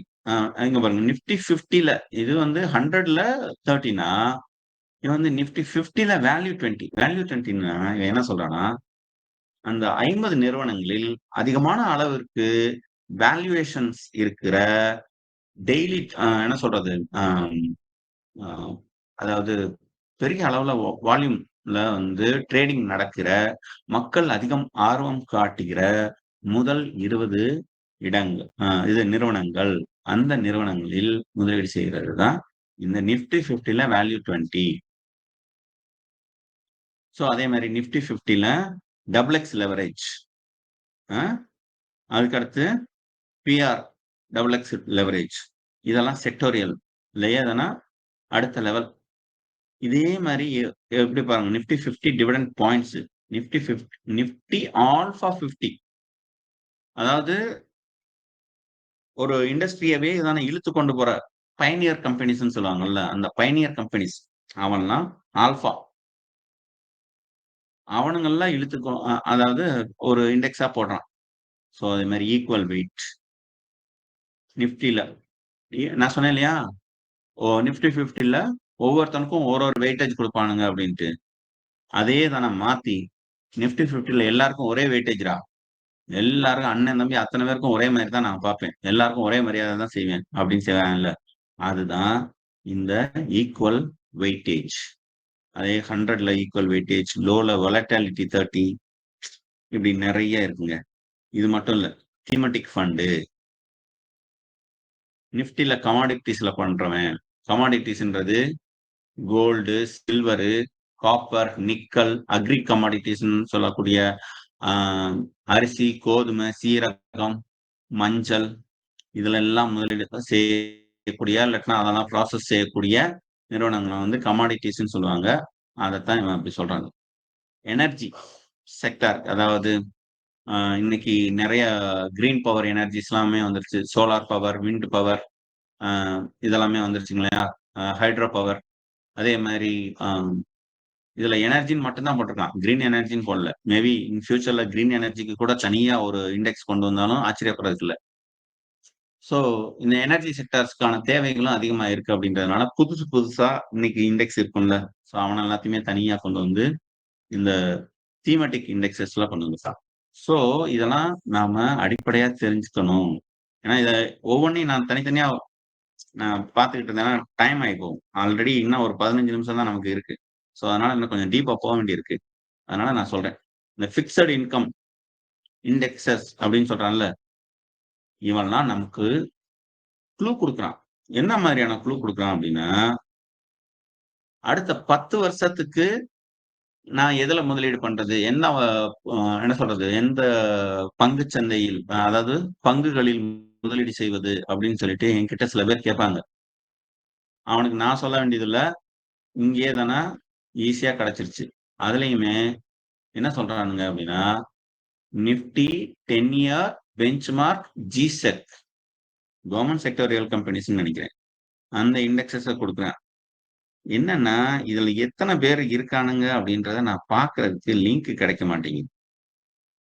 இங்க ஒரு லிங்க் இருக்கு. நான் வேணா கிளிக் பண்ணி பார்க்கிறேன். உள்ள போகுதான்னு பார்ப்போம். எத்தன நிறுவனங்கள் அதுக்குள்ள இருக்குன்றத நம்ம பார்ப்போம். இதுல என்ன பிரச்சனை அப்படின்னா, இந்த இண்டெக்ஸஸ் எல்லாம் நீங்க வந்து அ மார்க்கெட்ல அதாவது ஒரு ஜெரோதாலயோ, இல்ல ஒரு அப்ஸ்ட்ராக்ஸ்லயோ, ஏன் ஈவன் நம்ம மைத்ராலயோ அக்கவுண்ட் ஓப்பன் பண்ணி தேடுனீங்க அப்படின்னா, அதாவது இமிடியேட்டா கிடைக்காது. நிஃப்டின்னு குடுத்து தேடுனீங்கன்னா கிடைக்காது. இதுல இருக்கிற அந்த கோடு இருக்குல்ல, அத அப்படியே தான பக்காவா டைப் பண்ணி குடுத்தா தான் குடுப்பான். லிஸ்ட் அவுட் பண்ணுவான். இதுல இன்னும் சில இண்டெக்ஸஸ் வந்து கான்ட்ராக்ட் முடிஞ்சு எக்ஸ்பயர் ஆயிருக்கும். அதனால லிஸ்ட் ஆவாது. ஸோ எல்லா ஃபண்டும் நமக்கு லிஸ்ட் ஆகுமா? அப்படின்னா ஆகாது. இப்போ இதுல இண்டெக்ஸஸ் போட்டிருக்கானுங்க. ஆனா ஒரு 3 இண்டெக்ஸஸ் மட்டும் தான் இப்ப வந்து ரன்னிங்ல இருக்கு. இப்ப பாருங்களேன். இதுல வந்து இந்த கான்ட்ராக்ட் டேட்ட வச்சு தான் நான் இத சொல்றேன். 2 மார்ச் அண்ட் இதுல வந்து 2 மார்ச்சோட ஆமா. இன்னைக்கு தான் 2 மார்ச்சா? Okay fine. ஸோ கான்ட்ராக்ட் லைவ்ல இருந்தால் மட்டும் தான் இந்த இண்டெக்ஸ் எல்லாம் நமக்கு தெரியும். அதனால தான் நமக்கு இங்க லிங்க் நமக்கு ரன் ஆக மாட்டேங்குதுன்னு நான் நினைக்கிறேன். ரன் ஆச்சுன்னா நான் உங்களுக்கு காட்டுறேன். இது வந்து ஸ்மால் கேப்போட இதோ ரைட் ஓகே. நாம திரும்ப இந்த இண்டெக்ஸுக்கு வருவோம். இப்போ வந்து நான் இத என்ன பண்றேன், நிஃப்டி 50க்குள்ள போறேன். இப்போ வந்து நமக்கு மார்க்கெட்ட நம்ம சுத்தி பார்த்துட்டோம். மார்க்கெட்ல எத்தன வகையான நிறுவனங்கள் இருக்கு? அத நம்ம எப்படி பிரிச்சிருக்காங்க? ஒவ்வொன்னோட குரோத் எப்படி இருக்கும்? எல்லாத்தையும் நம்ம பார்த்துட்டோம். இப்ப நம்ம அடுத்து நம்ம எங்க போறோம் அப்படின்னா, அந்த நிஃப்டி 50க்குள்ளேயே போறோம். அந்த பிரிவுகள் இருக்குல்ல, அந்த இண்டெக்ஸஸ் இருக்குல்ல, அந்த இண்டெக்ஸஸ்குள்ளேயே தானே கிளிக் பண்ணி போவோம். ஆ இவன் தான் நிஃப்டி 50. இந்த நிஃப்டி 50 இந்த நிறுவனங்கள் வந்து எப்பவுமே நல்ல வால்யூமோட ஓடிக்கிட்டே இருக்கும். ரைட்டுங்களா? சரி, இதுல எனக்கு எது நல்ல ரிட்டர்ன்ஸ கொண்டு வரும்? அத நான் எப்படி கண்டுபிடிக்கிறது? இன்னைக்கு ஆ இந்த நிஃப்டி 50க்குள்ள நிறுவனத்துல நான் எதுல முதலீடு செய்யறது? அப்படின்னு நீங்க தேடணும் அப்படின்னு நினைச்சீங்கன்னா, ரொம்பலாம் கஷ்டம் இல்ல. இந்த நிஃப்டி 50க்குள்ள வந்துடுறீங்க. வந்துட்டு இந்த சேஞ்சுன்னு அப்படின்றத கிளிக் பண்ணீங்கன்னா, இப்படி ஒரு இது கிடைக்கும். ஸோ இதெல்லாம் மார்க்கெட்ல விழுந்திருக்கு. என்ன காரணங்களுக்காக விழுந்திருக்கு அப்படின்றத நம்ம பார்க்கணும். என்ன? இதெல்லாம் என்ன சொல்றது? ஏதோ ஒரு காரணத்துக்காக கொஞ்சமா விழுந்திருக்கு. இதையே தானே அப்படியே கொஞ்சம் கீழ போவோம். கீழ போக, போக, போக, போக நல்ல குரோத் எங்கெல்லாம் இருக்கு அப்படின்றத நம்ம பார்க்க முடியும். இன்னைக்கு யாரு வந்து அ நல்ல ரிட்டர்ன்ஸ் கொண்டு வந்தா? யாரு வந்து மேன் ஆஃப் த மேட்ச் அப்படின்னு பார்த்தா, டாடா ஸ்டீல். அவன் தான் 3.43% ஒரே நாள்ல ஏறியிருக்கான். அதாவது 152ல இருந்து 156க்கு ஏறியிருக்கான். அதாவது சாரி இது வந்து ஓப்பன் ஹை. ஆக்சுவலா நம்ம ப்ரீவியஸ் க்ளோஸோட நம்ம கம்பேர் பண்ணணும். நேத்து எவ்வளவு இருந்திருக்கான்? நேத்து பார்த்தீங்கன்னா 149.95ல இருந்திருக்கான். இன்னைக்கு அதிகபட்சமா மேல ஏறிக்கிறது எவ்வளவு? 156ல ஏறியிருக்கான். இப்ப என்ன ஓடிக்கிட்டு இருக்கு? 155ல ஓடிட்டு இருக்கு. ஸோ கிட்டத்தட்ட ஒரு 5.15 என்ன சொல்றது? பாயிண்ட் வந்து மேல ஏறி இருக்கு. அத பெர்சன்டேஜ்ல கவுண்ட் பண்ணும்போது 3.43. இதுதான் இன்னைக்கு டாப்பா பெர்ஃபார்ம் பண்ணியிருக்கிற கம்பெனி. இப்போ இந்த கம்பெனில நம்ம முதலீடு பண்ணணும்னு முடிவு பண்ணிட்டா, அவனையும் கொஞ்சம் கிளிக் பண்ணி பார்ப்போம். இது வந்து என்எஸ்இ இந்தியாவோட டேட்டா. இவன் வந்து டேட்டா வந்து ரொம்ப பிளைனா குடுப்பான். இவன் கிட்ட அனலைஸ் பண்றத விட, இன்னும் நெறைய டூல்ஸ் இருக்கு. அங்க அனலைஸ் பண்ணும்போது, இன்னும் நமக்கு டீட்டெயில்டான ரிப்போர்ட் கிடைக்கும். அதுக்கு முன்னாடி இங்க என்ன குடுத்திருக்கான் அப்படின்றத ஒரு தடவ பார்த்துருவோம். பார்த்துட்டு நம்ம உள்ள போகலாம். ஓகேங்களா? இந்த ஆர்டர் புக்கு.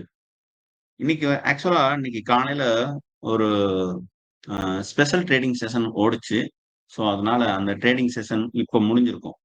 ஸோ இதுல பாத்தீங்க அப்படின்னா பிட்டு ஆஸ்கு அப்படின்ட்டு 2 இருக்குல்ல. ஒண்ணு வந்து வாங்குறது, இன்னொன்னு வந்து விற்கிறது. ஸோ எவ்வளவுக்கு வாங்கணும்னு ஆசைப்படுறாங்க, எவ்வளவுக்கு விற்கணும்னு ஆசைப்படுறாங்கன்ற அந்த டீட்டெயில்ஸ வந்து நீங்க பார்க்கலாம்.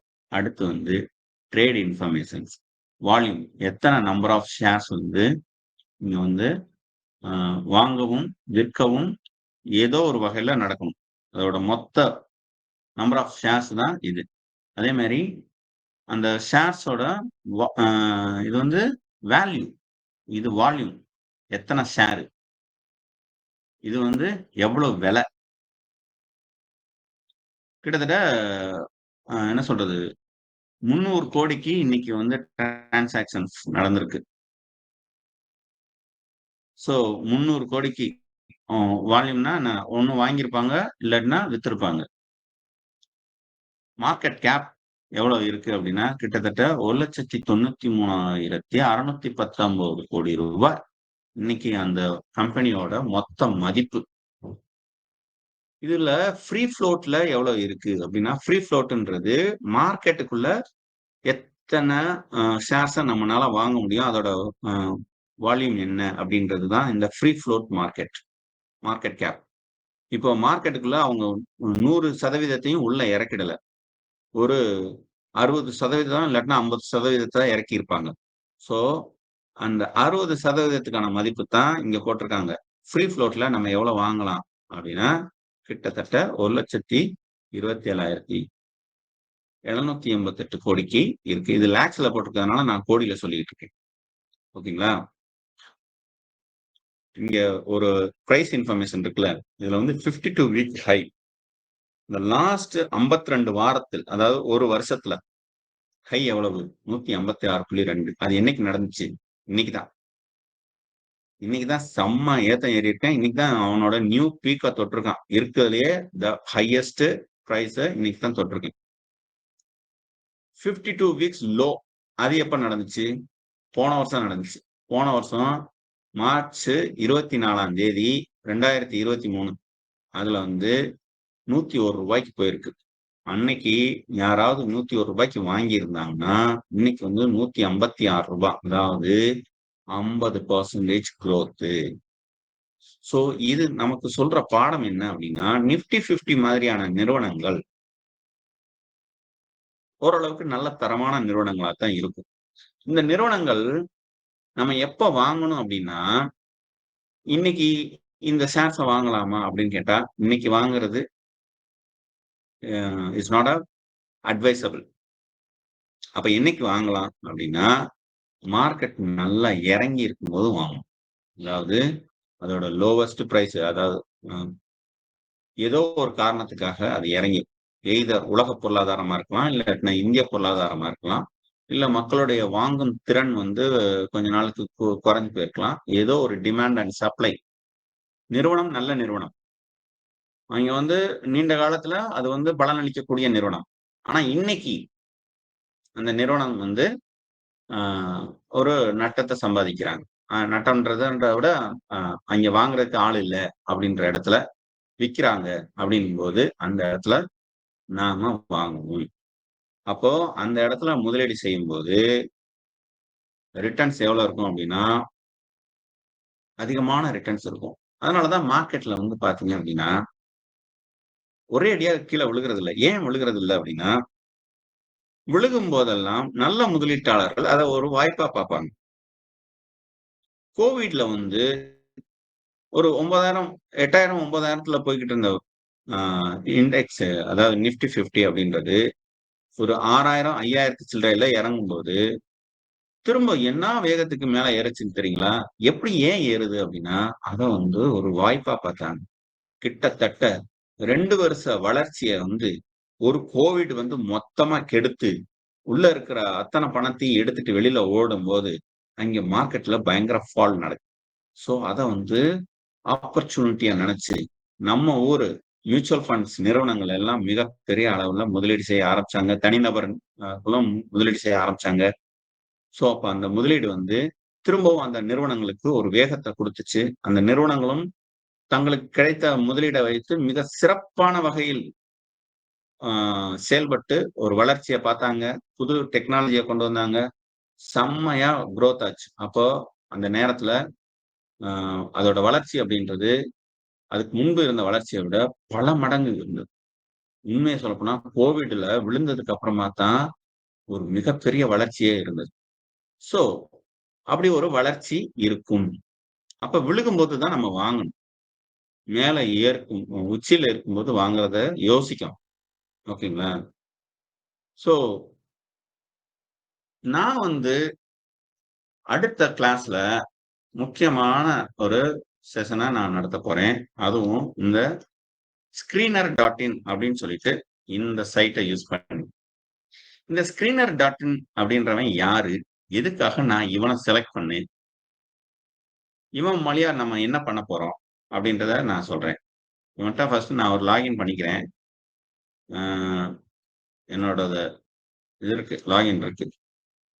ஸோ கூகுள் லாகின் வழியா பண்ணிக்கிட்டேன்.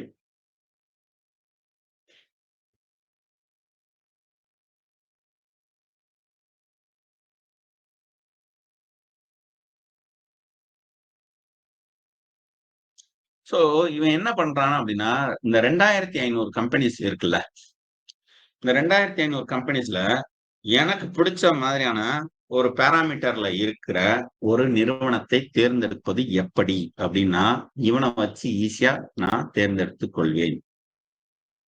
இப்ப நமக்கு இந்த பொண்ணு பார்க்கும்போது சில பசங்க ஒரு கண்டிஷன்ஸ் போடுவாங்கல்ல, அதே மாதிரி பொண்ணுங்க சில கண்டிஷன்ஸ் போடுங்கள. அந்த கண்டிஷன்ஸ் வச்சு தேடுறதுன்றது கஷ்டம் தானே என்ன? அது மாதிரி நம்ம ஷேர் மார்க்கெட்ல வாங்கும்போது ஒரு பொருளை வாங்கணும் அப்படின்னா நாமளும் நிறைய கண்டிஷன்ஸ் போடலாம். அந்த கண்டிஷன்ஸை போட்டு அதுக்கேற்ற மாதிரி நம்ம சர்ச் பண்ணலாம். ஸோ அதுதான் இது. இப்போ இதுல கிரியேட் நியூ ஸ்கிரீன் அப்படின்னு ஒண்ணு கொடுக்குறேன்.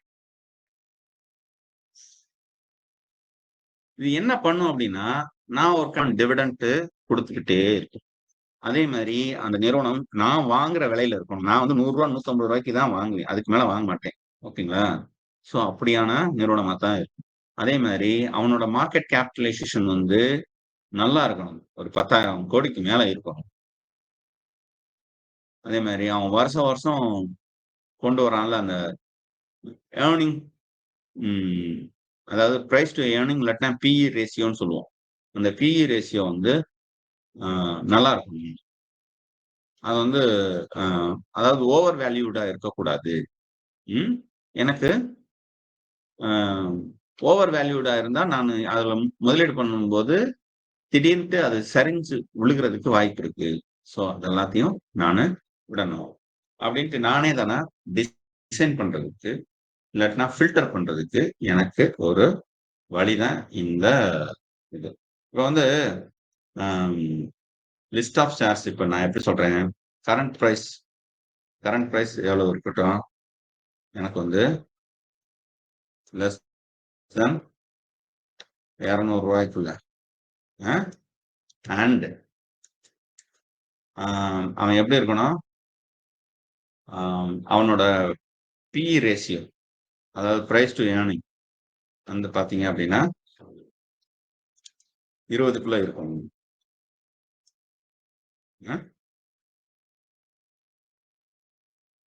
மார்க்கெட் கேபிட்டல் ஒரு 1000 கோடி இருக்கும். இப்படி நான் ஒண்ணு சொல்றேன்னு வச்சுக்கோங்க, ஒரு கண்டிஷன் தான் இதெல்லாம். ரன் திஸ் கொரி அப்படின்னா எனக்கு லிஸ்ட் ஆஃப் கம்பெனிஸை காட்டியிருக்கு. இதுல ஒரு கிட்டத்தட்ட ஒரு 100 கம்பெனிஸ்க்கு மேல இருக்கும் போல இருக்கு. 100-200 கம்பெனிஸ் போல இருக்கு. இதுலயும் நல்ல கம்பெனிஸா நான் எதில் பார்க்கணும், டிவிடெண்ட் ஈல்டு நல்லா கொடுக்கணும், அண்டு குவார்டர் ப்ராஃபிட் எனக்கு கொடுத்துருக்கணும், அது பாசிட்டிவ்ல இருக்கணும், சேல்ஸ் குவார்டர் ப்ராஃபிட் பாசிட்டிவ்ல இருக்கணும். இப்படி எல்லாமே எனக்கு நல்லா இருக்கணும், நான் நினைச்ச மாதிரி இருக்கணும். அப்படியான ஷேர்ஸை கொண்டு வா அதுல நான் இன்வெஸ்ட் பண்றேன். ஏன்னா நான் லாங்விட்டியா இன்வெஸ்ட் பண்ண போறேன் அப்படின்ட்டு சொன்னோம்னா, அத மட்டும் கொண்டு வந்து குடுக்கும். இந்த ஸ்கிரீனர். சரி குடுத்ததுக்கு அப்புறமா நம்ம அத போய் உள்ள போய் பார்க்கலாமா அப்படின்னு கேட்டா, தாராளமா போய் பார்க்கலாம். இத அப்படி கிளிக் பண்ணி பார்த்தோம்னா, அவன் உள்ள அவ்வளோ டீட்டெயில் குடுத்துருப்பான். மார்க்கெட் கேபிட்டல் 5000 கோடி, கரண்ட் பிரைஸ் 189, ஸ்டாக் பிஇ வந்து 15 தான் இருக்கு. நல்ல ரிட்டர்ன்ஸா? ஆமா. இங்க பார்த்தீங்கன்னா நல்லா தெரியுதா? ஏறிக்கிட்டே போயிருக்கான். 1 வருஷமா நல்ல ஏத்தம். எத்தன பெர்சன்டேஜ்ன்னு பார்த்துருவோமா? 188ல இப்ப இருக்கான். எத்தனைல இருந்தான்? 76ல இருந்தான். 188ல இருக்கான். அப்படின்னா என்ன அர்த்தம்? கிட்டத்தட்ட 2 மடங்குக்கு மேல இருக்கான். அப்படின்னா என்ன அர்த்தம்? ஒரு 100% எனக்கு ரிட்டர்ன்ஸ் கிடைச்சிருக்கு. 100% ரிட்டர்ன்ஸ் 1 இயர்ல. நான் போட்ட காசு அப்படியே தானே டபுள் ஆயிருக்கு. இவனல்லவோ பங்கு. ம். அப்ப இவன அடுத்து ஒரு எனக்கு இதுல இந்த வருஷம் நீ 100% குடுக்க வேணாம். அடுத்த வருஷம் எனக்கு ஒரு 50% குடுக்க மாட்டியா? குடுப்பான். குடுப்பான்னு நெனச்சு நான் இதுல முதலீடு பண்ணலாமா? பண்ணலாம். பண்ணேன்னா, எனக்கு எவ்வளோ ரிட்டர்ன்ஸ் வரும்? ஸோ, இப்படிதான் நானு அனலைஸ் பண்ணணும். சரி. இவன் தான் விலை ரொம்ப மேல ஏறிட்டான். கொஞ்சம் கீழ நமக்கு கைக்கு எட்டுற தூரத்துல, இப்பதான் கொஞ்சம் கொஞ்சமா வளர்ந்துகிட்டு இருப்பான் இல்லையா? அவன நான் எப்படி கம்பேர் பண்றது? அதே இண்டஸ்ட்ரியில அவனோட காம்படிட்டர் யாருன்றத நான் பார்க்கிறது. இங்க பார்க்கலாம். Pier comparisons.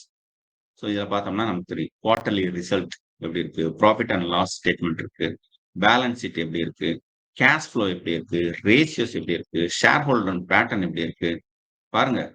Annual reports, credit ரேட்டிங்ஸ்லாம் எப்படி இருக்கு?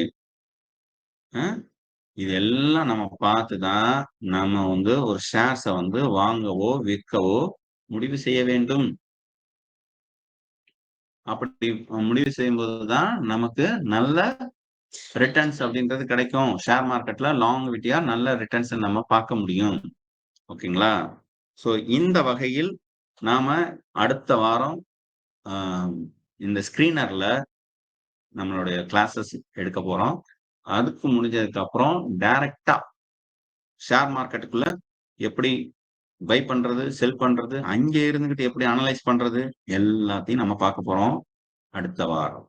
ஸோ அதுக்கு முன்னாடி ஒரு சின்ன அறிவிப்பு. என்ன அப்படின்னா, இந்த கிளாஸ் நாங்க எப்படி ஃப்ரீயா நடத்துறோம் அப்படின்றத நான் சொல்லிர்றேன்.